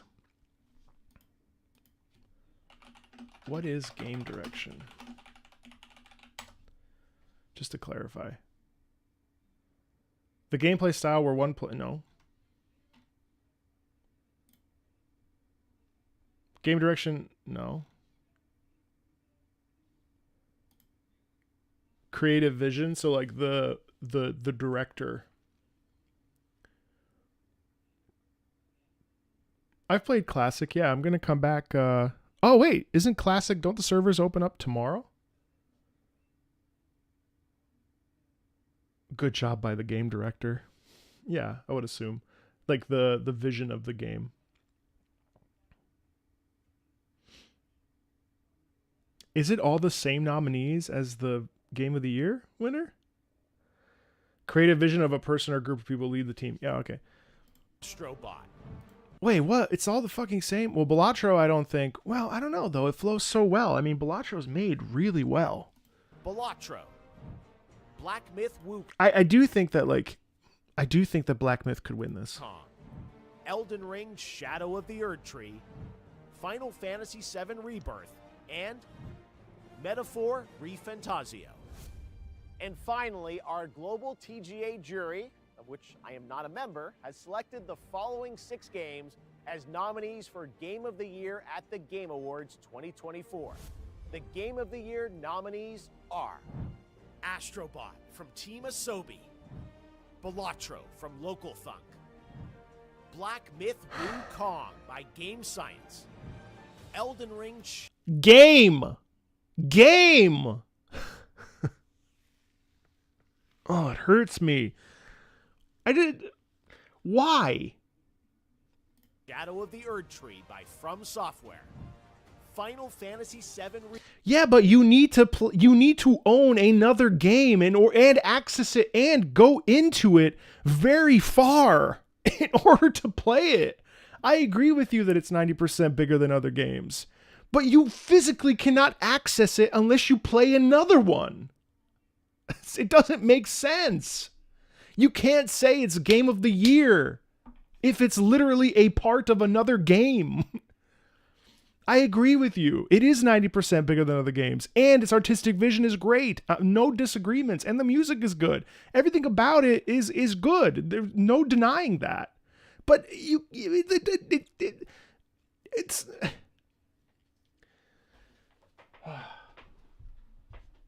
There's so much DLC that comes out. You can make a second category. But this is like such a weird oversight. Like, you know, like, oh, next year it'll be better. It needs its own why don't we have a DLC category in a you want it to win to anger people? So you're a troll, is what you're saying. It won last year, bro. All the other DLCs were so bad. Well, give it to him. Then give it to him. At this point, I don't even care anymore about these Game Awards, but let's go vote. Should we vote together? Yeah, why not?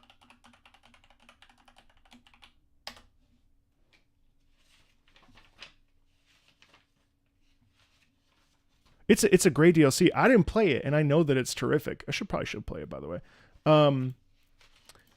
Like, yeah, it's great. Of course. Let me sign in. With what? Twitch, I guess. Whoop. Boop. I'm still here. I'm still here. Sorry.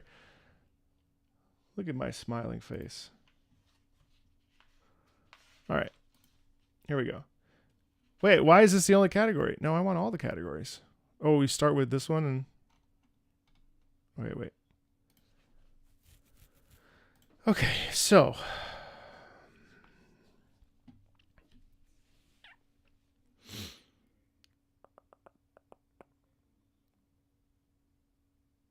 For me...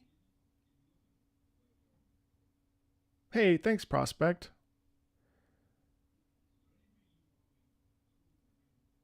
Do you want to know the weird nominee? Multiverses are nominated.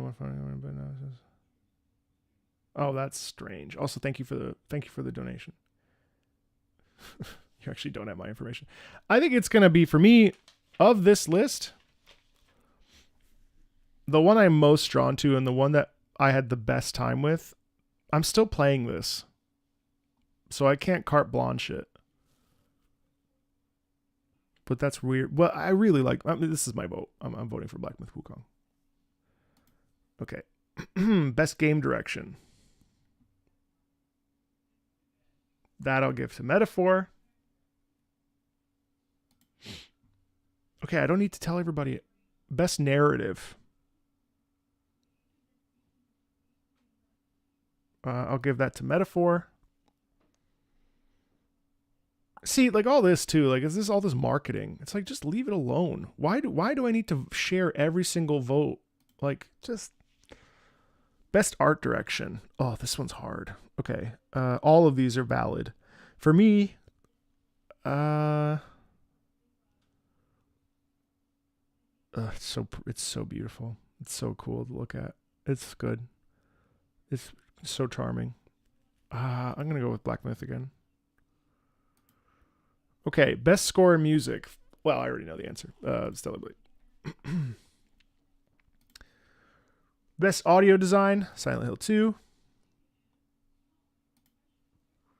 Best performance, Luke Roberts.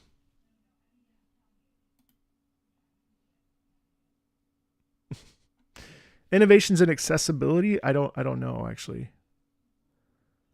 I'll go with Black Ops 6. I really would love for Stellar Blade. Stellar Blade is in one more category, in the action category, but I do want it to win OST. I really do. Best ongoing. Oh, sweet God. Warframe. Let me write that in.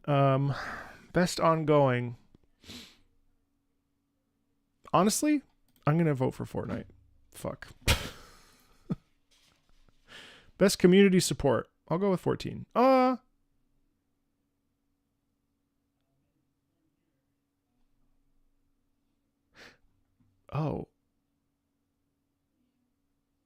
I think Baldur's Gate.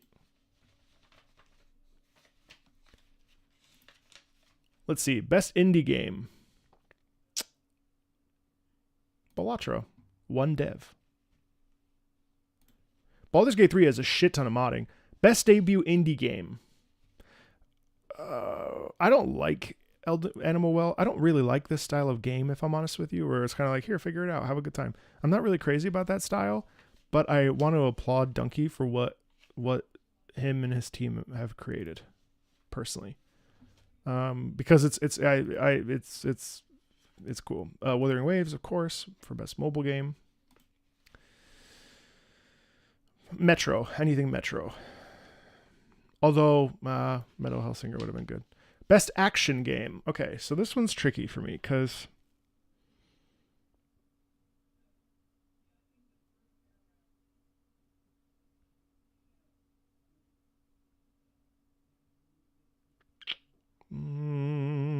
my voice is soothing you to sleep. Oh God.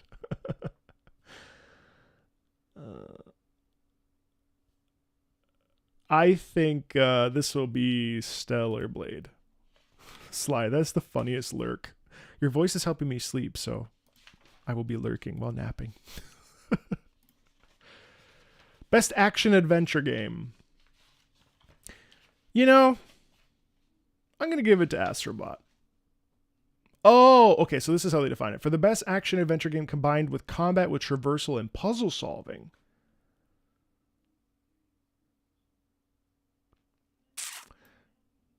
Well, in that case, I like Prince of Persia.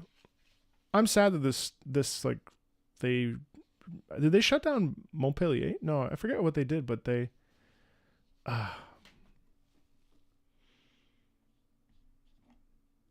Astrobot is so charming. I want to vote one thing for Astrobot. Best RPG. I did enjoy my time at Dragon's Dogma 2, but I was also ready for it to be done.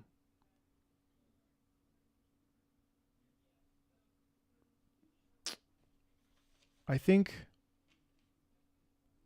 Metaphor. You know, for not having finished the game, I voted for Metaphor like 3 times already. Best fighting game for me, I think it's going to be, just as a show of solidarity, for Grand Blue. Best family game. I mean, it's either Jamboree or Astrobot. I think I'll do Astrobot. I don't know. I like it, guys. It's charming. Best sim, I'll give it to Frostpunk. Oh, which one of these did I play? I played all of these, at least for 20 minutes. I'm not crazy about sim or strategy games, but again, it was a really well done remake, which basically was just like a fresh coat of paint. Frostpunk 2. They did sponsor a video, so technically this would be a bribe. Where's that person that said I was bribed by Wuthering Waves? Where are you? Where are you? There you are. Oh, tree. just go. So naturally, I should vote for Frostpunk 2 because they gave me money, but I'm going to go with Unicorn Overload. Best sports racing. I'll do Top Spin because I like tennis. Best multiplayer. Oh, I'm going to go with Black Ops. I'm really pleased with Black Ops 6, you guys. Best adaptation. Fallout for me.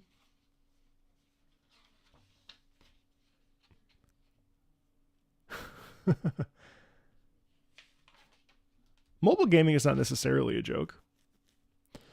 My most anticipated game. Oh boy. I know Grand Theft Auto 6 is going to win this category. I guess. I'm not really crazy about the hype. I mean, I'm going to play the shit out of it, but like I don't really buy it necessarily. I think for me it's Ghost of Yotei, personally. Content creator of the year. Who should I vote for? Well, no, that would be disingenuous. Are any of these people nice? Who are? I mean, I don't. Me? Yeah, I know, but Pekora. First and the last one. Well, I'm not denying the fact that people want GTA 6. I'm just saying, what do I want? Case O. Well, let me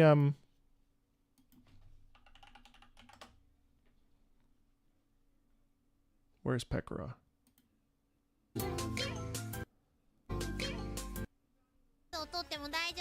ずだか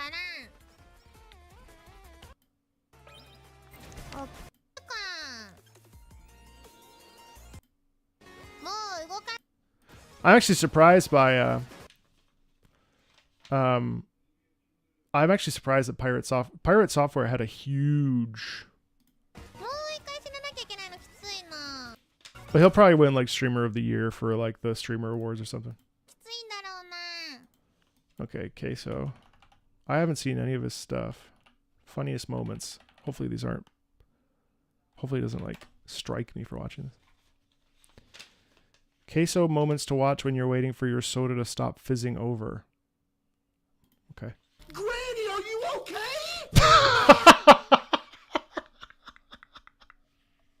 Have mercy, Grandma! What is that?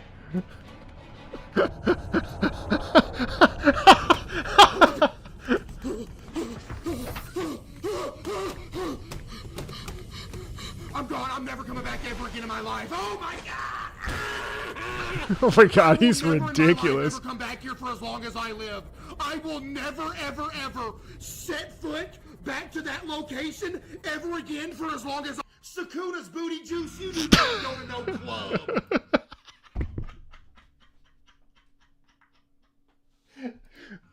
New England. California. Alberto. Alberta.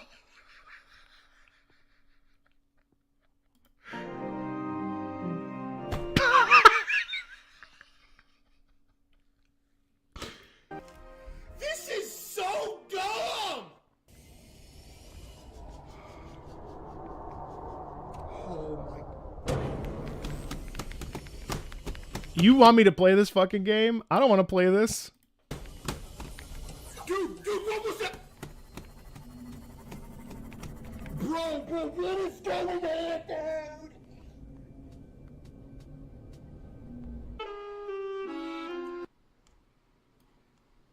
It's giving United States.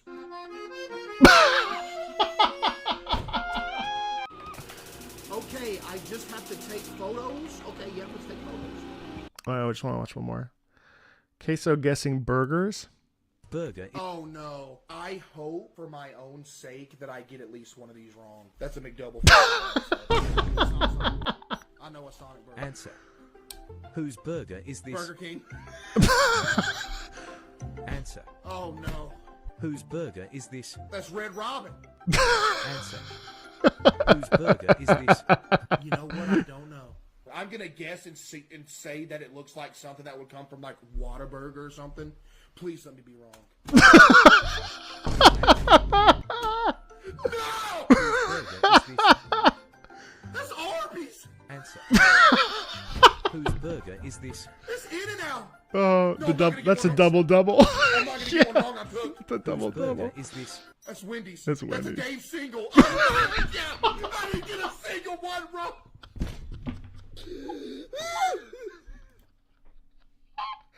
Oh my God. Holy shit. Oh God, that's fucking funny. What's fucked up is that I do all of those as well. I just didn't say it out loud. Oh God, that's funny. Oh God, I'll go Counter-Strike 2. Oh shit. I don't know. I'll go with Faker. I don't know. I'll go with Billy because maybe Billy, my Genshin Impact fans will stop hating me on Billy if I vote for them. Okay. Okay. All right, did that. All right, so I just voted. Vote, I guess, if you want to. All right, so now we're oh God. Let's move over to some questions to BlueSky. You're a Genshin fan and you like me? Well, that's all that matters. I don't think you gave Rebirth a single category. No, I didn't. You should not be shocked. This entire oh,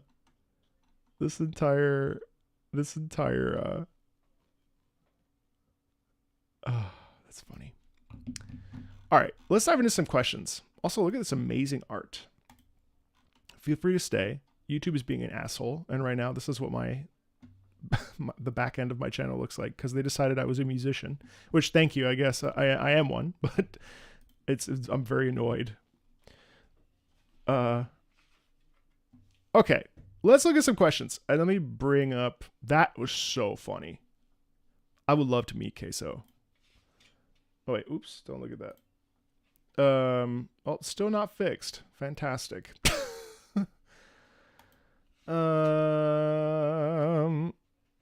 Yeah, Twitter, I can't do it anymore.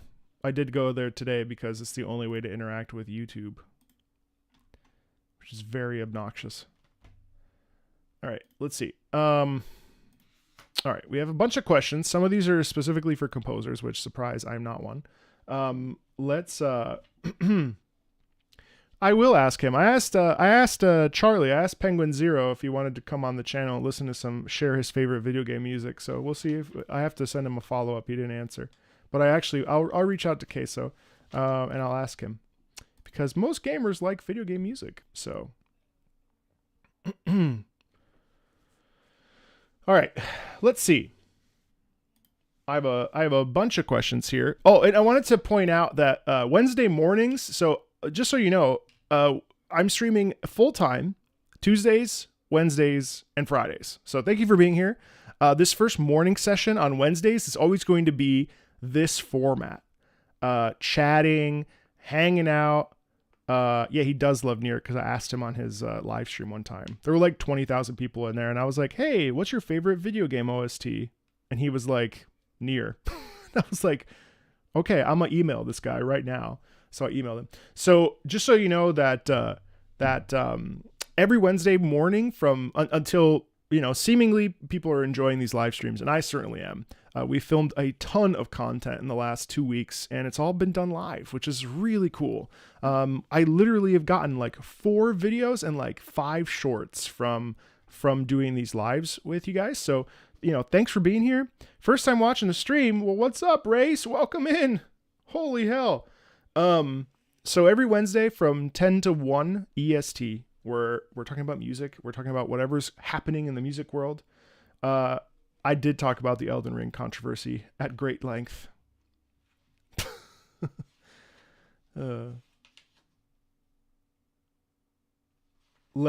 Yes, and it does help with copyright. All right, let's, in a couple hours, we're doing a Sonic stream. So I am stuttering. So yesterday I asked a couple questions. Do you have any video game music related questions? We've gone from 8-bit music to higher quality music sounds to adaptive music that is seamlessly integrated into the flow of the game's action. What do you think is the future upgrade video game music could get that would make it that much cooler as part of the experience? Holy shit, I have no idea. That's amazing. What could we possibly do to level up to the next level of storytelling through music? I mean, we've already seen it. We've already seen it with Stray Gods. Regardless of how successful it was or wasn't, Stray Gods is a godforsaken musical, right? So if we're talking about like the advancements of music, I mean, that is a really, I think that's always going to be sort of niche though. I don't really think that that's going to be like the predominant direction we go in. I'm actually, it's a fascinating question.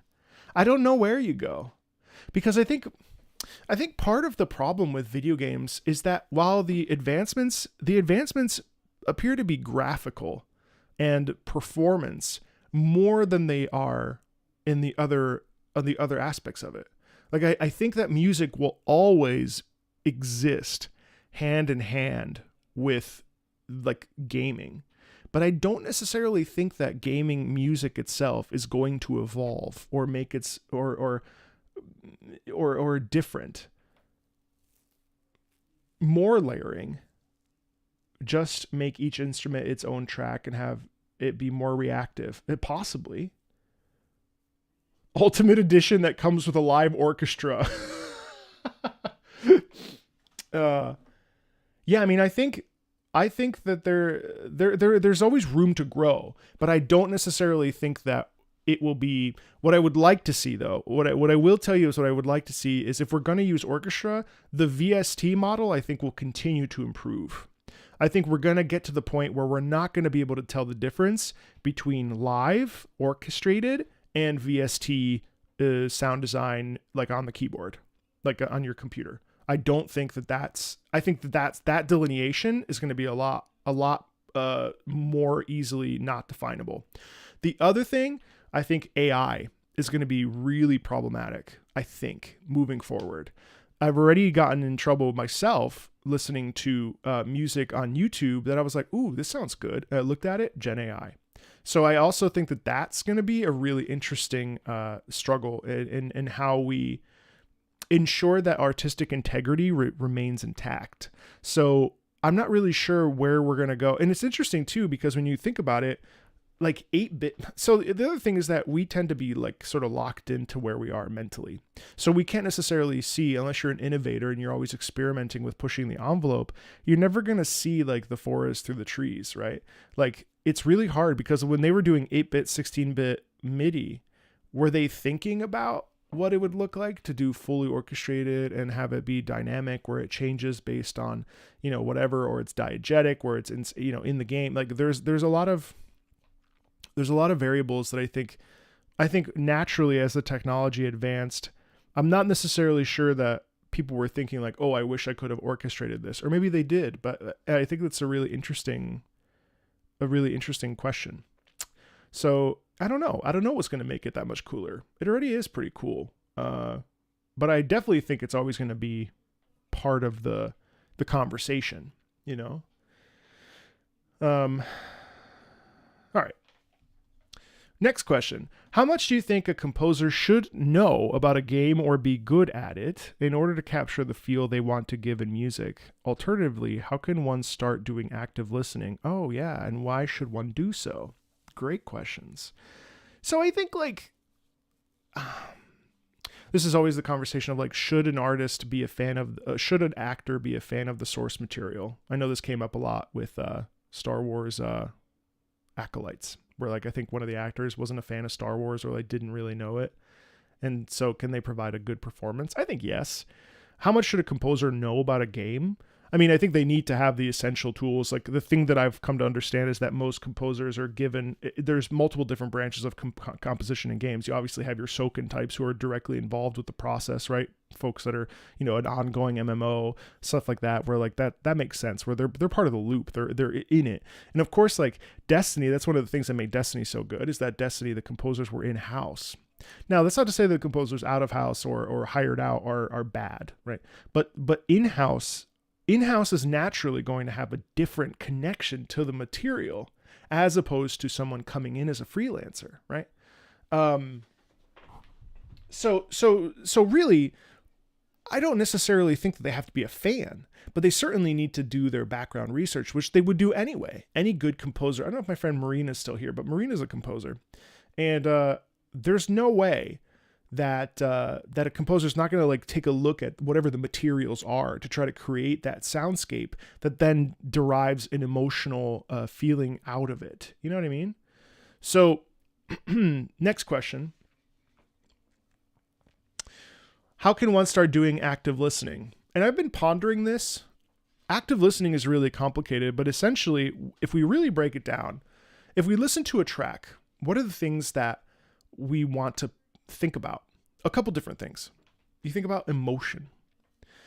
When we listen to a piece of music, we put our headphones on or whatever, or a stereo, and we think about how a piece makes us feel.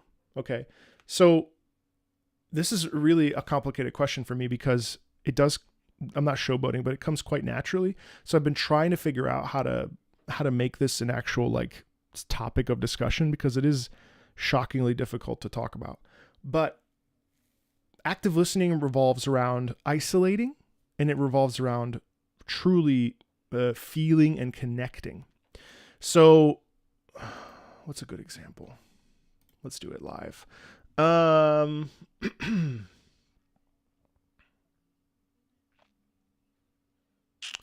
Let's take... Okay, let's take Metaphor's battle theme while we're here. No, you know what? Let's take Stellar Blade OST. Let's take... I think this is a really good example, actually. Let's take... I think it's this one. No, it's Flooded Commercial. Yeah, this is one.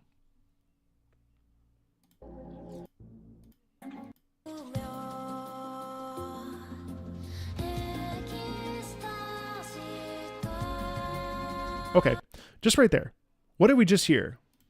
Da dee da do da. So we have a female singer. What does that indicate to us? Well, Stellar Blade's main character is a female. Therefore, it's a cyborg, whatever. So we can say that music most likely, probably indicates that character, right?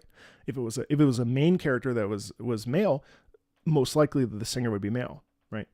So another thing that we hear. What else do we hear in that? Well, we hear some really interesting.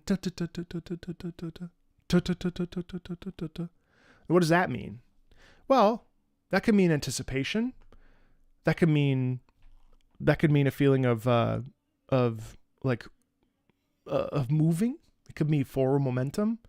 You know, how fast is the piece? How slow is the piece? Ultimately, active listening all just comes down to questions, which is really, it makes it a little bit amorphous.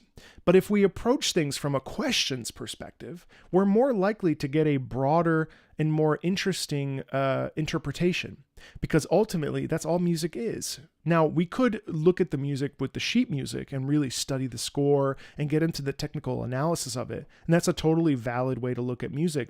But we also want to take the other side of it and flip the page and look at it from an emotional perspective about how it makes us feel, ask questions about why we connect to it, why we don't connect to it. Why do I have a visceral reaction to this piece? Why do I dislike this? Why do I like this? What about this feels good? And then we say, oh, you know what?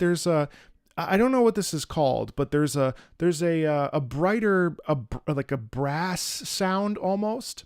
Another way to active listen is to actually go and listen to, trumpet. Oops. I wonder if is this what a trumpet sounds like? What does a trumpet sound like? What does the trumpet sound like? What the fuck is going to come up?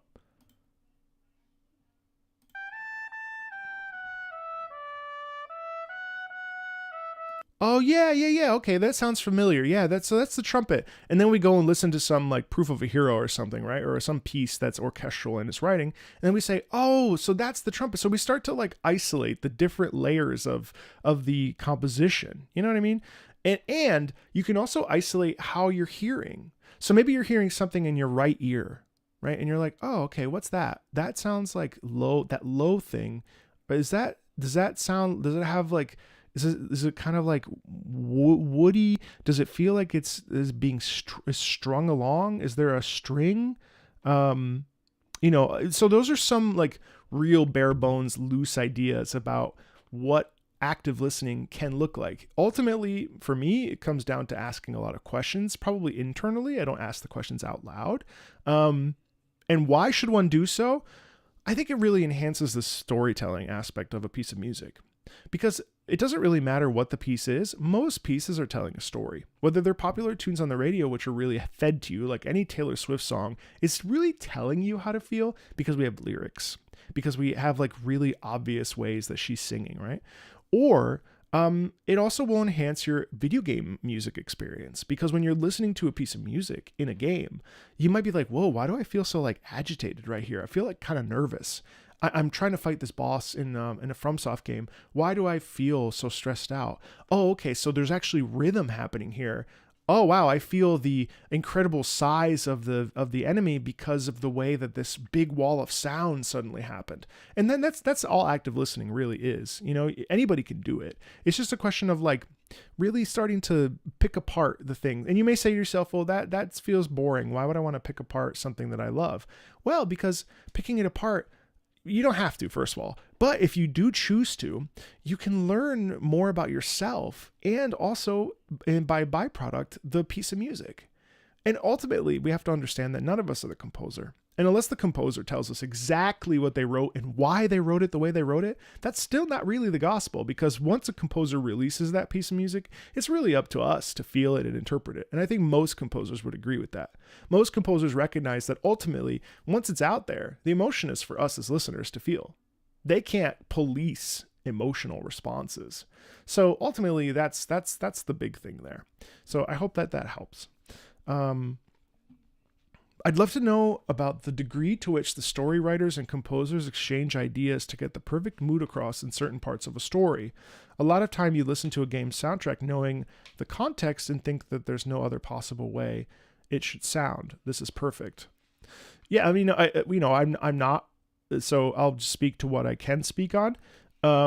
Most times, especially if you're freelance, what ends up happening is you're given a sheet that will tell you the emotions, the vibes, and the character's background, especially if it's for like a mobile game, like Arknights, let's say.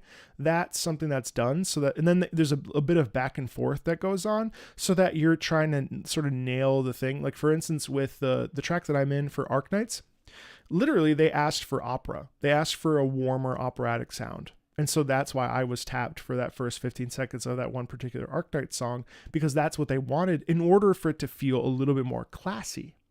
So that's the back and forth that happens with the composition team. It'd be an interesting discussion to have for sure with a composer, but that's with my experience, that's what I know. But you know, they want the feel to be correct. That makes sense, of course, right? Oh, Lewis, a decent chunk of crosstalk does happen mainly when you send a sketch over. The story team listens, gives feedback and stuff, and the ideas come forth in that feedback. Right. It's a Lapland's theme. What music would you recommend for someone who doesn't play many, if any, games, but likes the music? Ooh. Chat. Nier Automata soundtrack, because it's fascinating. I would say if you like variety, Final Fantasy 14 soundtrack. If you like jazz, acid jazz, Persona has a bunch of different genres in there. If you want something really grungy and dark, Warhammer Mechanicus soundtrack. If you want something bright, fast, kind of get you off your feet, Toho, sure. If you want something old school, check out the original Final Fantasy soundtracks. Check out Chrono Trigger. Check out Chrono Cross. Check out Legend of Dragoon. Check out there's countless stuff. If you want something really epic, you could listen to the boss themes from Elden Ring or Dark Souls, or really any of the FromSoft games. If you want something really classically choral, check out the Bloodborne soundtrack. If you want something Western, check out Red Dead Redemption soundtrack. If you want something warm and bright, check out Mario Galaxy. Check out Pokemon. Pokemon has a wide variety of themes. A lot of them are playful and exuberant. Yeah, that's sort of a primer for you. Oh, DW. Okay, 2 questions. Question 1. In Final Fantasy XIV, the music is handled by story team first, then assigned to the music team. Are there different approaches to draft the music?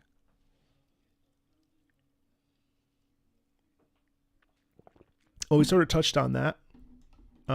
It just depends. Again, I'm not a composer, so I can't give you an accurate answer. But that's it just depends on the internal workings. So it varies. It varies based on freelance, whether they're in-house, so on and so forth. There are many games with dynamic music. How would you categorize any kinds of dynamic music? Ooh, shit, that's a hard question. Well, how would I categorize any kinds of dynamic music? It's a great question. Well, we can look at it in a couple different ways. I mean, we can look at it from, superficially, we could look at it from the context of day-night themes. Well, that example would be sort of useless, but so like something that comes to mind is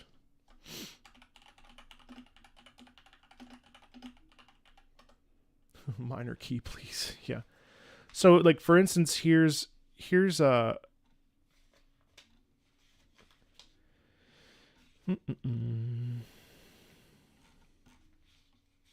well, you already know the answer to this, but yeah, I would say like, well, I don't really feel qualified to answer this question, to be honest. How would you categorize any kinds of dynamic music, e.g. layers, sequences?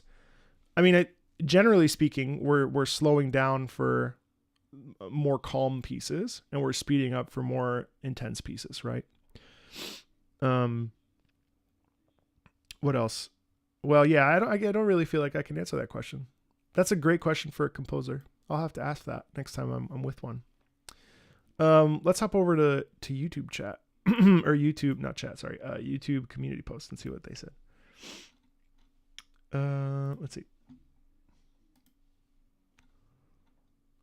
Hello.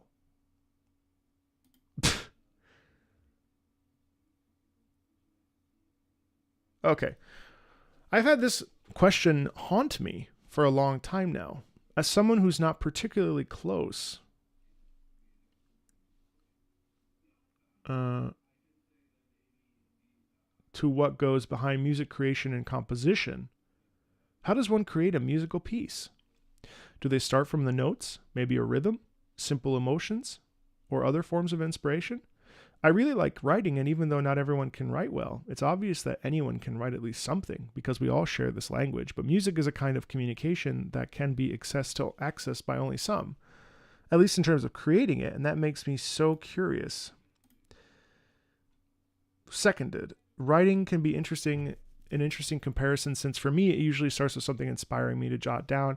After enough time, blah, blah, blah, blah, blah, blah, I have the need to bring them together and make them consistent. Then as cause and effect, motivations and consequences start to become clear. The rest tend to write itself, and it's up to express. I see. I do wonder if creating music is any similar to that. Answer is all of the above. Yeah, I would agree. It's really, really, really, it's everything. I mean, like, the thing about music is you're right. We technically all speak the language of music. It's just a question of like, well, we come at it from different cultural and personal perspectives. Yeah, and we have some folks in the chat here who say all of the above. There's no one way to start a song. That's really important to learn. And any approach is valid. I find I can't get anything done until I have a structure in place with melodies and chords, though. Filling out that after just happens. You could lead with emotion. There's no real right or wrong, and I think that's one thing that is really challenging for people, in both for on the performer front end or the back end with the compositional team. It's really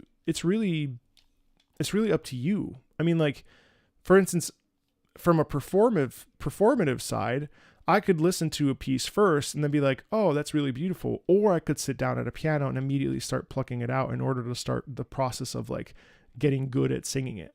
There's multiple ways to approach it. Certain genres are helped by starting one way, like jazz and harmony, rock and rhythm, and so on. Yeah. So, I mean, like, ultimately it's just about just like starting. And I think ultimately not being hung up on yes, or not being hung up on right or wrong is really another amorphous, sort of frustrating answer, because you could hum it first. Yeah, you could hum it and then be like, oh, what are those notes? And then go to the piano and fiddle out what that is. I mean, usually I would say it's better to start with melody, because melody tends to be the building block of a really good piece of music. But there's really no definitive way. There's no definitive way to create a piece of music. I'm not a composer though, but I certainly, having spent time with many and here also with the chat with Adam and Lewis chiming in and others. There are many different ways to approach a piece of music. And yeah, Zero, I do think they make for good shorts. That's what I'm working on. Let me switch back to BlueSky. I always wondered how vocals affect the atmosphere the song creates. Like, for example, in the final lesson from Honkai Impact 3rd, only the last chorus that was sung with choir was used, and then the rest of the song for the last scene plus credits, but most of it was just instrumental without vocals. Why? Well, I think that from a vocalist's perspective, vocals are really interesting because they add a humanity aspect to music. So obviously when we get an orchestra or we get obviously all music is made by human for the most part. Now we live in a time where AI is making music, right? But in general, we live in a world where a person is composing, whether it's a live orchestra with other human players or a VST where it's samples of instruments that then come together and you create something. The point is that the human element is something really powerful. And when you're singing, so singing is a very human thing to do. I mean, most people, if they have the specific faculties for it, can sing, even if it's out of tune, even if it's whatever, tone deaf, what have you. People can sing. I mean, singing is not such a radical. Most people don't dance, but everybody can sing. You know what I mean? And I find that most people are more open to singing, and so vocals create a really interesting natural environment that enables listeners to feel connected to the storytelling process. That's why things like opera and musical theater are still validly popular to this day, because those things are human. Those things are honest. There's not a lot of barrier to entry when it's just the voice, because the voice is something that we all have. It's something that we all can, for the most part, produce, and it's not hidden in front of or behind an instrument.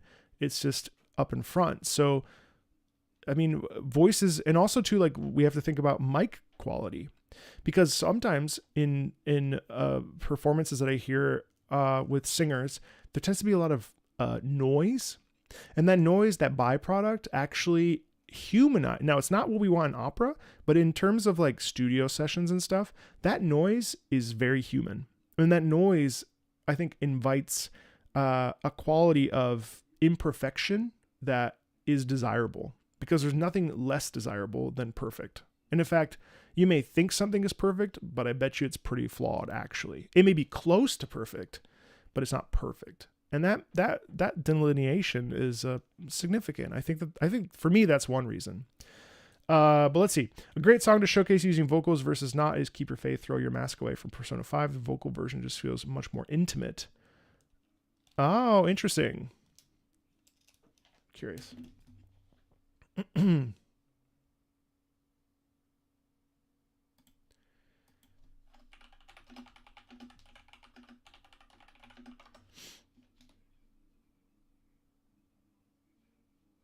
Is this the one?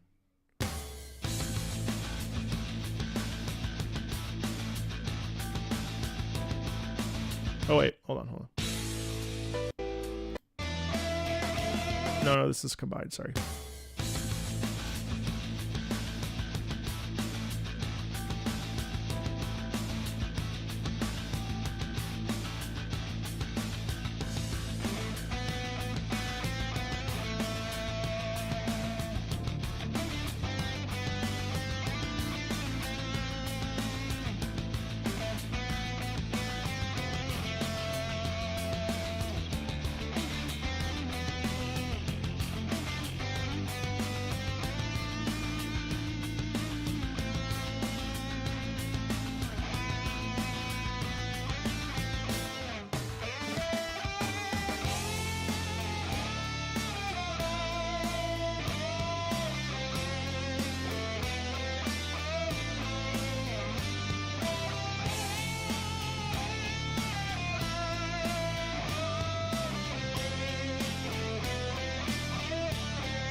I mean, it's an incredible melody right there, even with the guitar. I mean, it's honestly like really heartfelt, really passionate, really desperate, really like there's a sense of urgency in that rhythm, of course, but also the sing-songy quality of the guitar really sends it home. I think it really delivers like on that message of I don't know, delicate brilliance. Like there's a quality in there that's really honest. But let's listen to "Throw Away Your Mask."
Yeah, so actually, so that's a prime example of hearing two different tracks that the meaning actually changes when we add the vocalism, because in the first track, it's a bit more direct and a bit more in your face, a bit more blunt.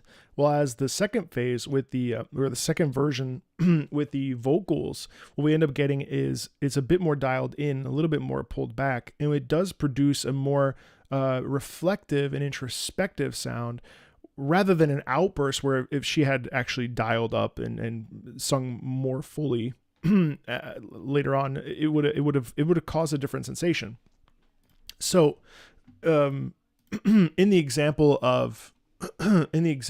that you mentioned, or in the conversation we're talking about vocals, I mean, vocals are an instrument. I mean, like they radically change the way that a song comes across.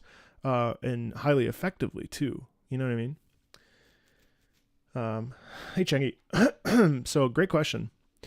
Mike asks, the Golden Voyager record was sent into space in 1977 and included several songs from different eras of music. What video game soundtrack would you put on there? I think I would put on Baba Yetu for like its like sheer like humanity. I think I would put in like some of the jazzier tracks from Stellar Blade. I think I would put in Ludwig the Holy Blade. I think I'd put in Ace Combat Zero. I think I'd put I'd put near the border. I would put in Super Mario, the main theme from Super Mario World. I would put in The Legend of Zelda main theme. I would put in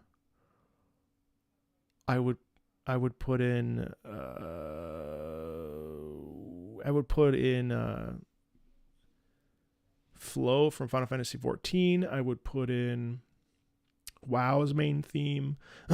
I would put in something from Babylon's Fall. I would put in This Is What You Are. I would put in something from Chaos Rings 3. I don't know why that come to mind. I would put in something from Stardew Valley. I would put in, what's that mice track from Minecraft? I would put in Lahi. Put in Lahi from Final Fantasy 14. I would put in Narwhal from Punishing Gray Raven. I mean, I would put in To Xanarkand. I would put in a bunch of I would just put as much as possible. There's so much good music that I would hope that eventually, whatever alien finds it would be like, holy shit.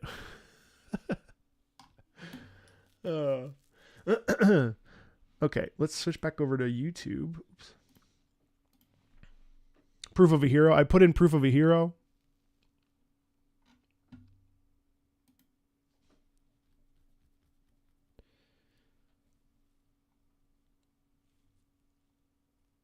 All right, this is specific for composers, so I'll skip this. We talked about this, how much they know.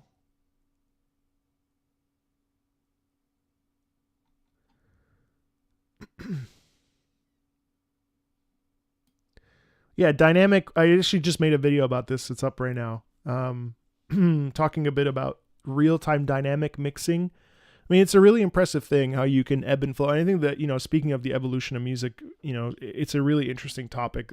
Dynamic music is really truly the only, I think video game music is the only place where this exists, where, yeah, I mean, where we have like themes that embed and interconnect between actions or events or day and night cycles. It's a really cool touch. And, you know, Rebirth, for all of its, like, for all my issues with Rebirth, does this incredibly well, and at least in like a topical, you know, sorry, you know, a topical thing that's kind of in the news right now with the Game Awards, and obviously it's a Game of the Year contender. It's really interesting how we embed main themes or overworld themes from the original into battle themes that were also in the original, and then somehow arrange them to be together. I mean, it's like crazy. I mean, so many games do this. I know that Nier does it with the mini game that exists in that game. There's that conversation happens in just a bunch. It's just it's very common. Oh, Tetris Effect does it. You're right. ZCC's music is very good. Yeah.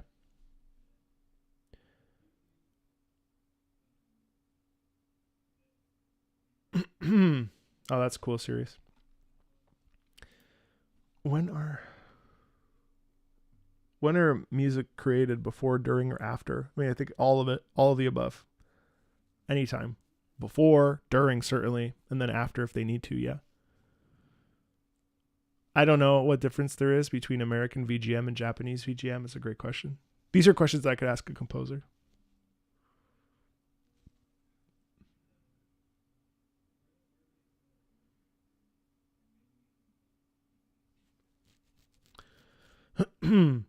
I was listening to a podcast there and some months ago about Soken, and it was music journalists complaining about 15 soundtrack. Like, for example, Soken has doing some instrument with his mouth on musics because he has no time to do this, and all the tracks is artificially made. So the question is, a true composer or artist really cares about digital music, like 16 soundtracks? Is this a true waste, like the journalist had said? What? No. There's no. It ultimately comes down to preference. I don't think there's anything wrong with using synthetic sounds to produce something. Now, you are going to get purists who are going to say, well, it's not as good as a fully like orchestrated in the example of Final Fantasy 16, like the fully orchestrated thing. And I'll be fair with Final Fantasy 16 is that I saw its music live. It translates to a live orchestra very well. Now, the pieces are overly long, but Find Your Flame with orchestra sounds just as good as Find Your Flame without orchestra. Do I enjoy the fuller sound of that experience? Yes. But do I think that doing it digitally versus doing it live, or like doing it on a piece of sheet music like the old guys, makes a difference? No, I don't think so. I think that, you know, whatever these journalists are complaining about, they're probably just finding something to complain about. I don't think it's a valid argument. Again, some people will say, I don't want my music to be made with a VST. I can hear when the violins are fake. I can hear when the horns especially can sound like ass when they're fake. And I will admit that there is one track in Final Fantasy 16 that I laughed at because it's so egregiously horny. It's so egregiously like sounds fake, but most of that soundtrack is a delight, and that track is huge. So I think that's outrage bait, personally. Found your channel about a week ago, and I love your approach, bringing two communities that love music. Oh, that's great. Pick that trumpet back up. At the very least, play by yourself. Oh, thank you for the hydrate. Yeah, I need it. Thank you.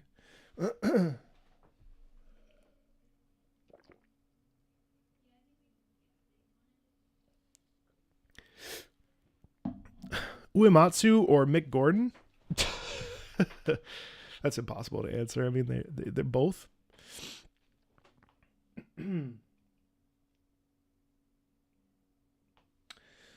Video game music is a huge theme, but can we have video game music movements? Movements like Middle Age music, Renaissance music, classical music? I mean, you technically already have that with the way that 8-bit and 16-bit and, you know, we've sort of we've sort of stopped genrefying video game, and that's one of the things that works really well about video game music is that you really don't need to genre-fine it anymore. It is what it is.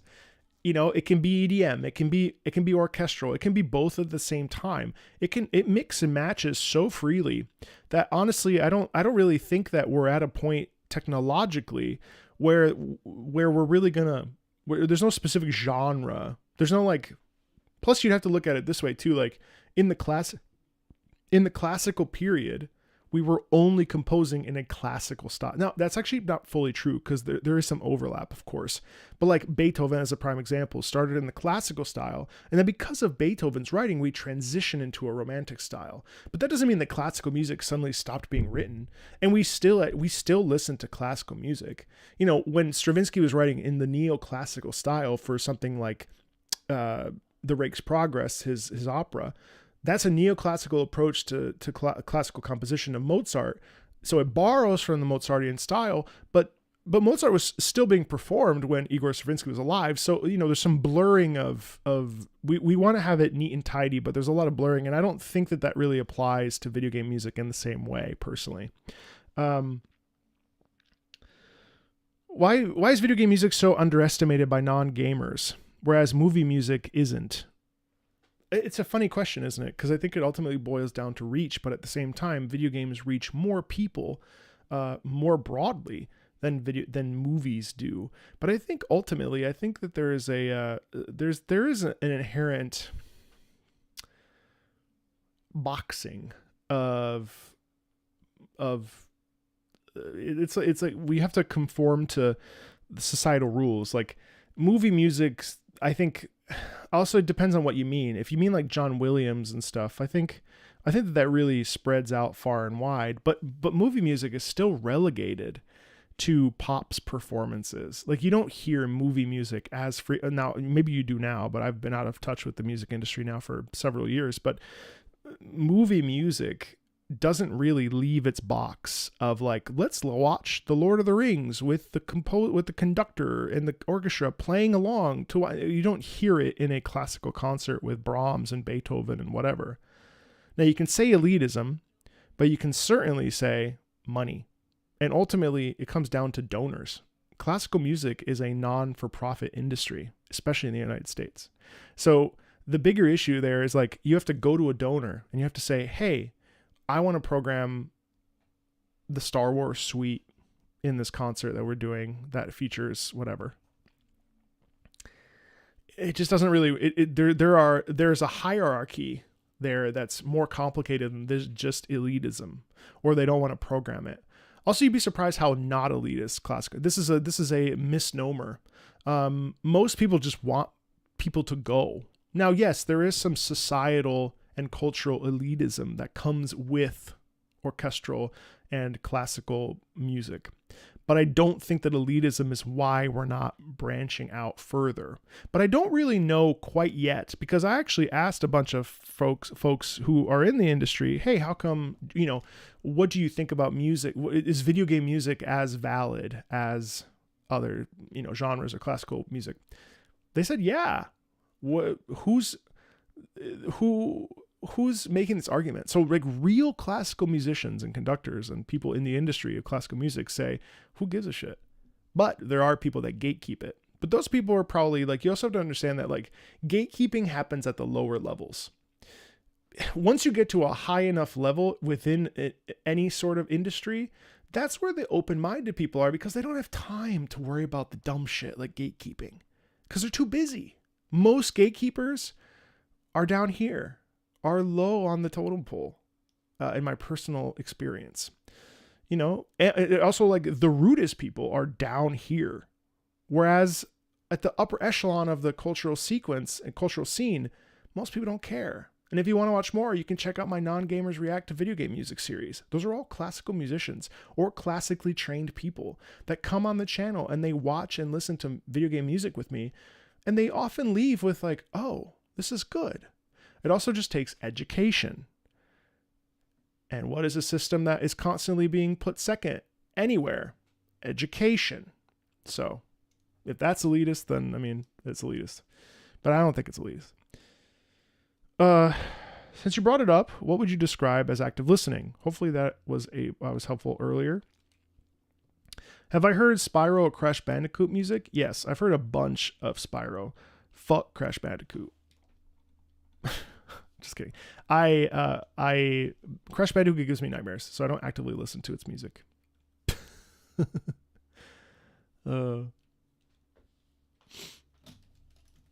Yes, Kitten, totally. Elitism between non-gamers considering gamers hobbyists. Yeah, 1,000,000%. I mean, there's a negative stereotype with gamers still that hasn't gone away.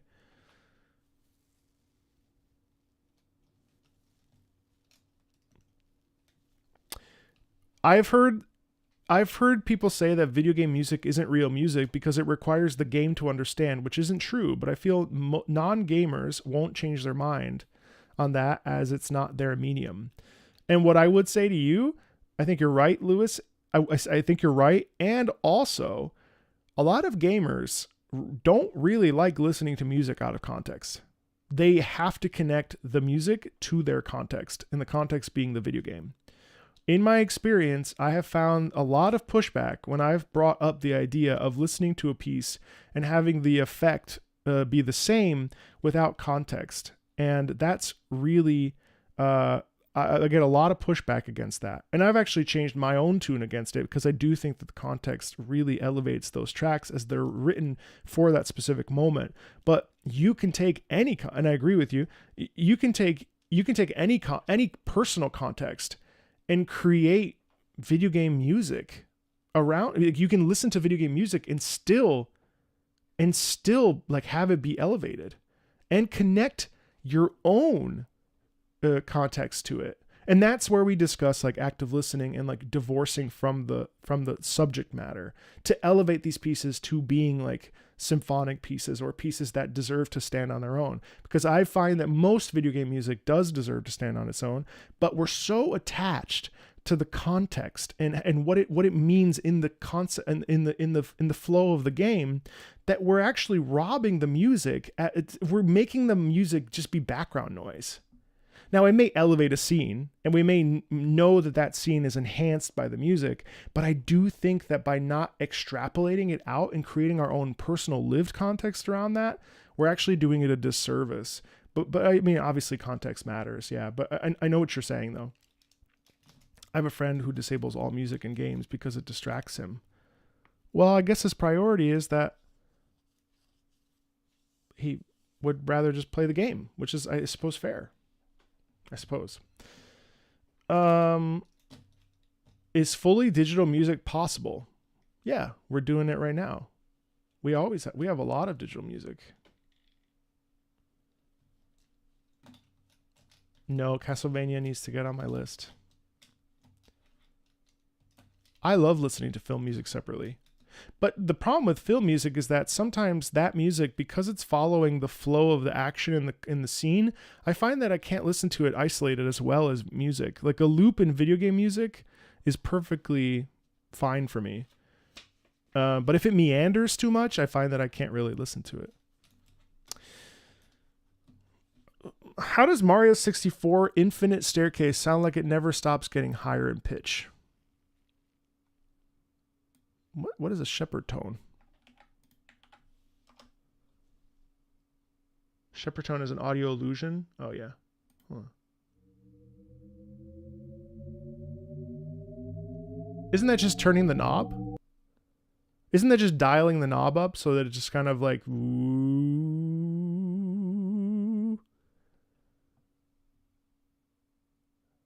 Oh, teach me.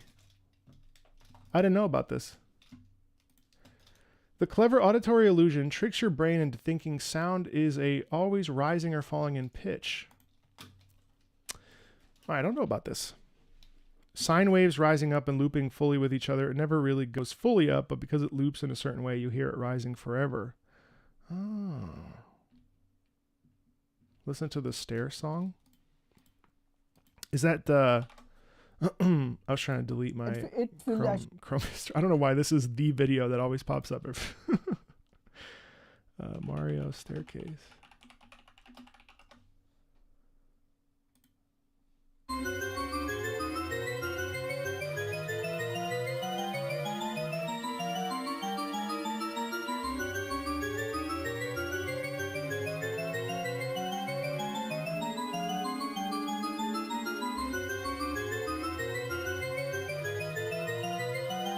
So this is called the shepherd tone, the clever auditory illusion that tricks your brain into thinking sound is always rising or falling. This phenomenon is named after cognitive scientist Roger Shepard, some of whose research involves studying how humans use senses like sight and hearing to perceive and interpret their environment. One outcome of his work was the shepherd tone, which is essentially a set of sine waves layered on top of each other and separated by octaves. Ah. To achieve the desired effect, you need to move these pitches up or down like a scale, while also adjusting the loudness of each note. The result is almost an endless staircase sound.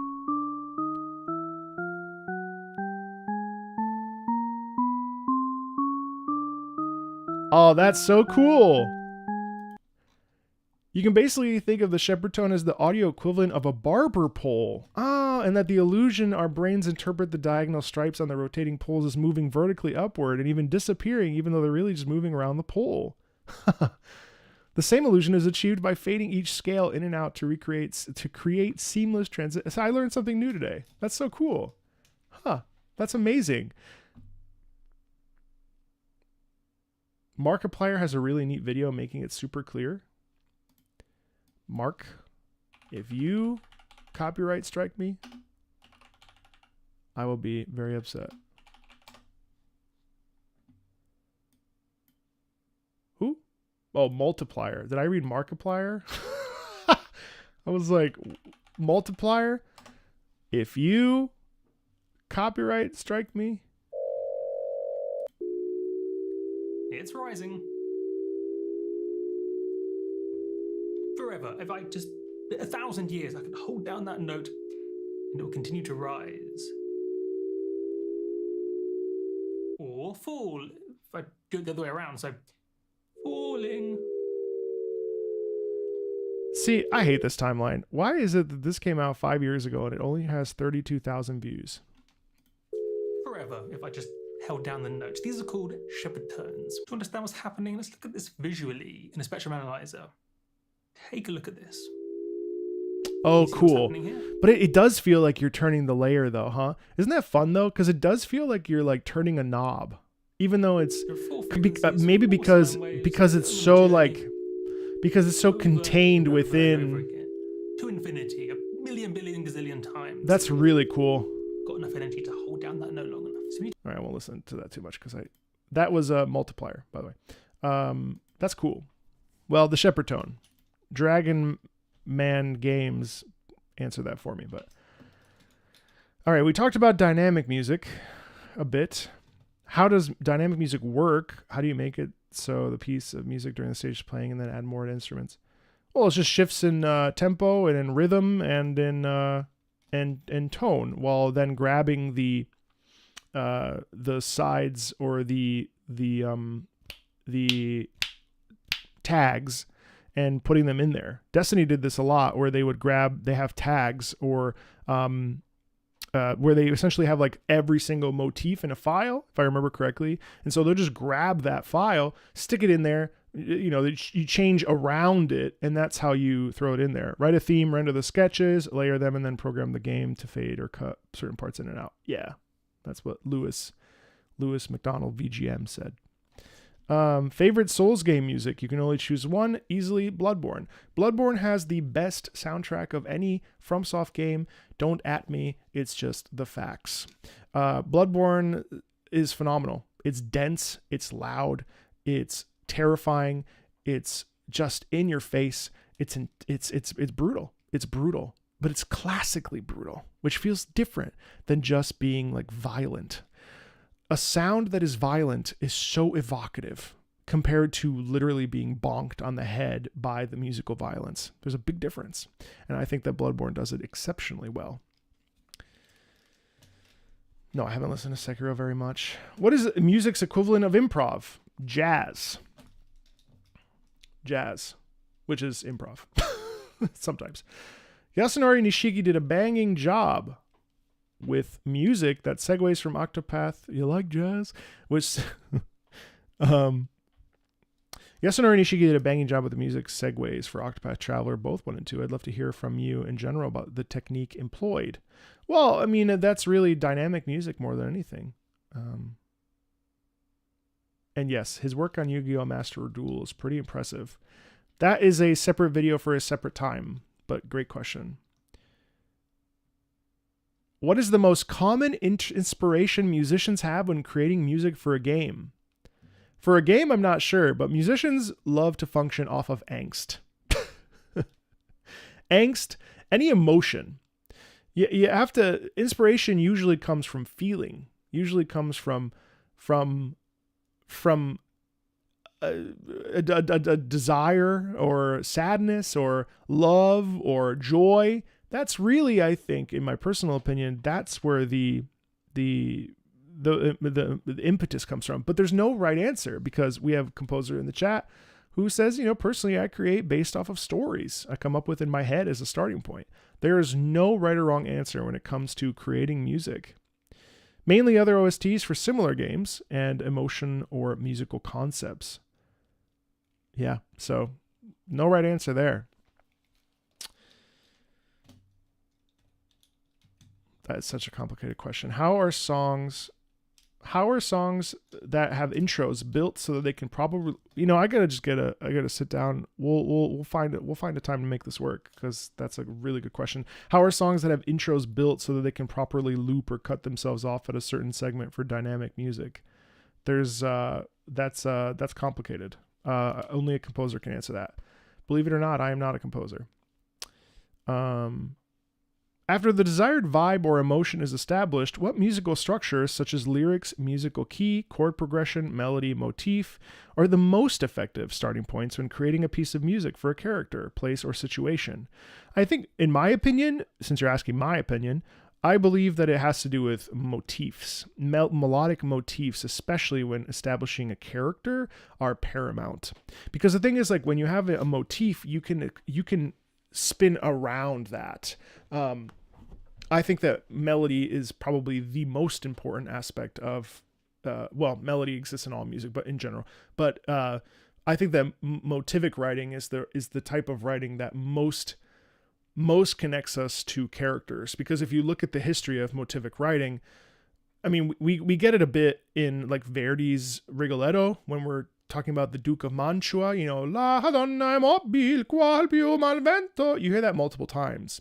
And near the end of the opera, you hear it quite a bit, and it symbolizes his character. You hear this all of the time in Richard Wagner's music. Leitmotifs are phenomenal for moving us through a character's life, through a character's actions, through a character's deeds. For me personally, I think that melodic music and melody is the most important. You can throw lyrics on there, you can change the key, you can have chord progressions, whatever you want, but melody is really the thing that really sends it, in my personal opinion. John Williams is a prime example of that as well. Bro, try COD Zombies. Yes, I know I will, don't worry. How I Learned to Make My Own. Composing for Dummies. It's a book you can buy online. Don't go to school. Go to composition school. You could go to college. Might suck the joy out of you, but you could. When is the Sonic Symphony reaction? I think later today, depending on how long it is.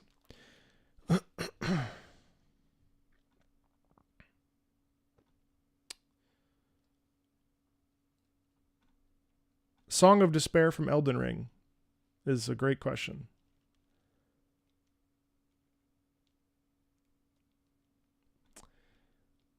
Oh, this is a great question.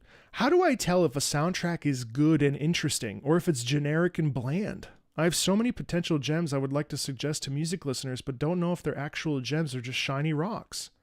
This is especially relevant to rhythm game songs, where I feel there could be a goldmine with its niche community.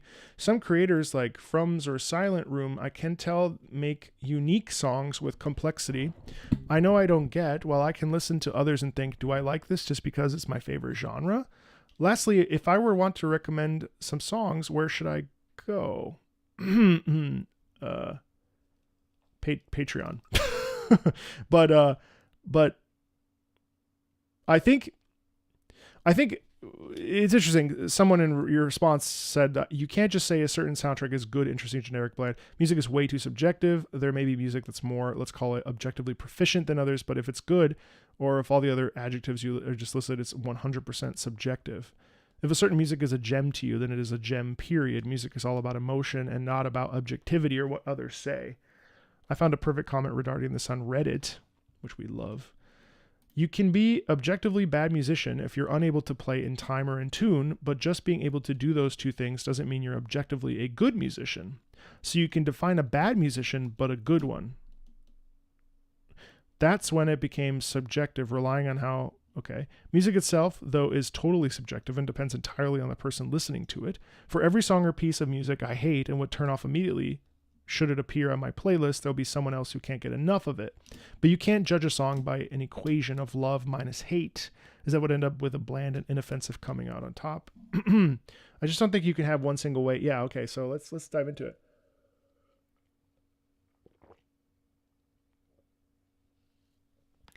It's a really complex question. And yes, I can do a video about Team Fortress 2. Sorry. So what is good and what is bad? Those are binaries, right?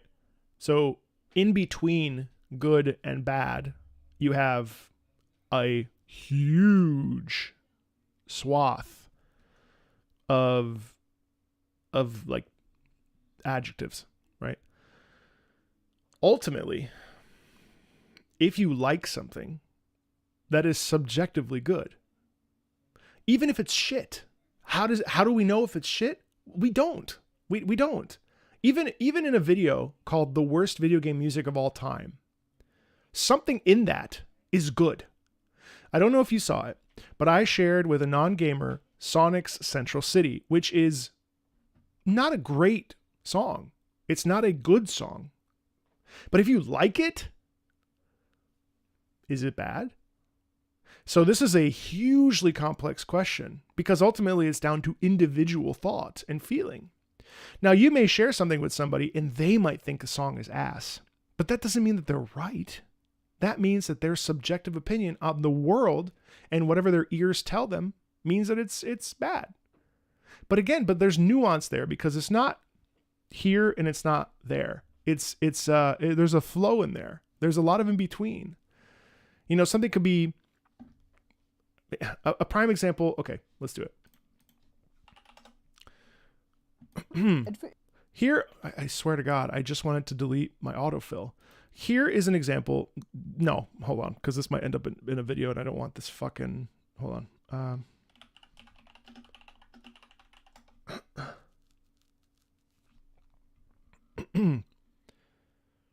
Let's listen to the Crazy Bus title theme. I'm sorry. Bear with me. We won't listen to too long.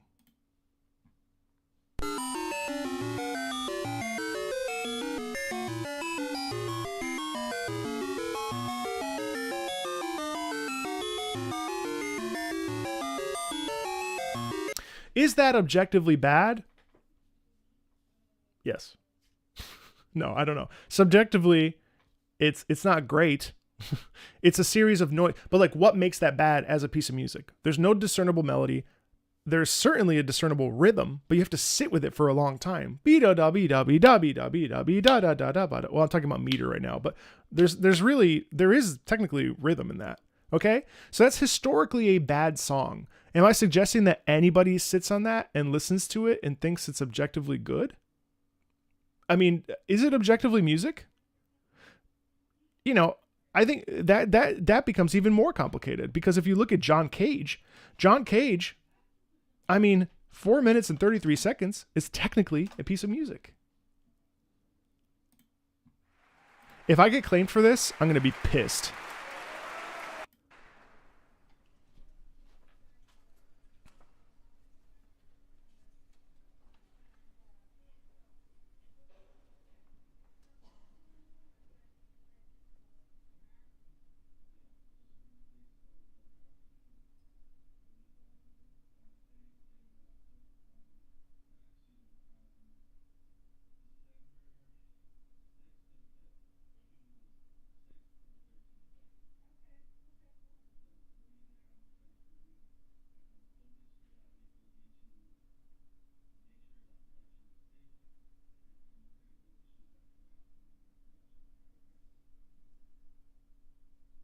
And so what is the point of that? 4 minutes and 33 seconds by John Cage, historically a famous composition where, you know, it's not just silence, because if you turn this chat off and you just listen to the sound around you, technically that could be considered music. And so the point here is that, like, Crazy Bus theme, John Cage, 4 minutes and 33 seconds. You know, are these bad pieces? Are they just not melodic? You know, it's a very variable. It's a very interesting and variable conversation about what is good and what is bad. And for that, ultimately, I don't have an answer. But what I would say is, if you love something, you love it. Who cares if it's objectively good or bad? Because also music is really impossible to, I mean, another prime example is the Spider-Man song. What's it? The Spider-Man Carnival sequence. Like, I actually like this one. And this is historically a bad song. But, like, listen. Is it this one? Yeah.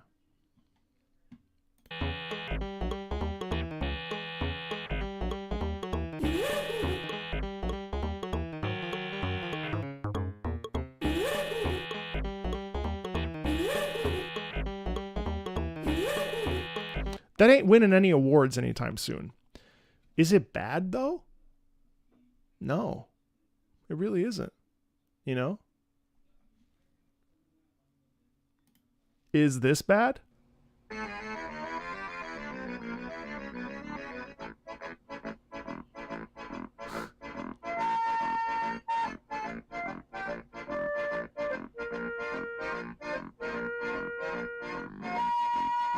No, certainly that one's not bad. You know, is Sonic Central City actually as bad as we think it is?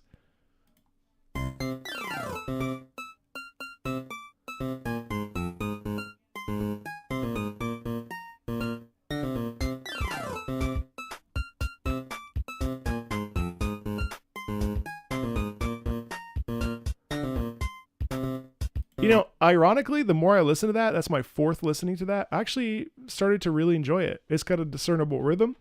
It's all over the place, but it does, I mean, that could evoke a bunch of different emotions.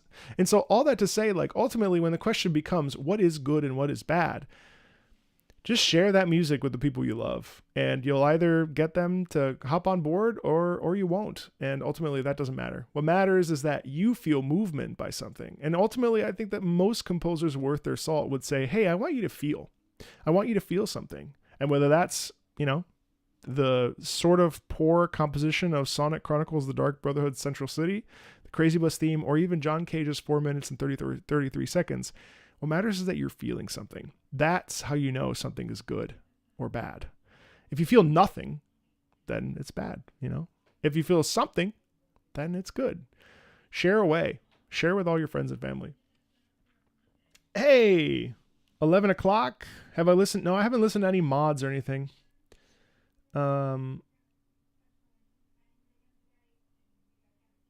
yeah, hopefully I wasn't trying to be pedantic. So hopefully that resonated with you there, Joshua. All right, everybody. I will see you in an hour. In an hour, we're going to be diving into some Sonic music, and I'm very excited. We may listen to Sonic Symphony, but we're certainly going to be listening to more. Think of this as I'm going to try to do 2 reaction videos today, this afternoon, of 2 Sonic-themed videos. So bring your Sonic requests and suggestions. We're going to be taking them from the audience. No Pokemon, because I am meeting with somebody who's going to hold on.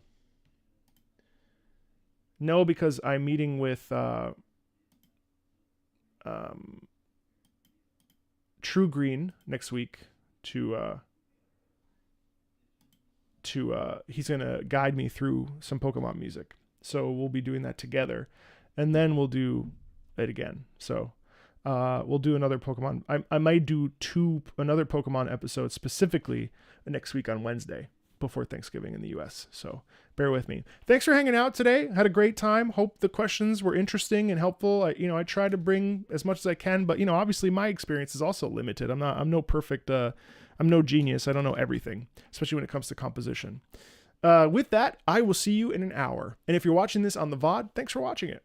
All right, everybody. I'll talk to you later, okay? Bye.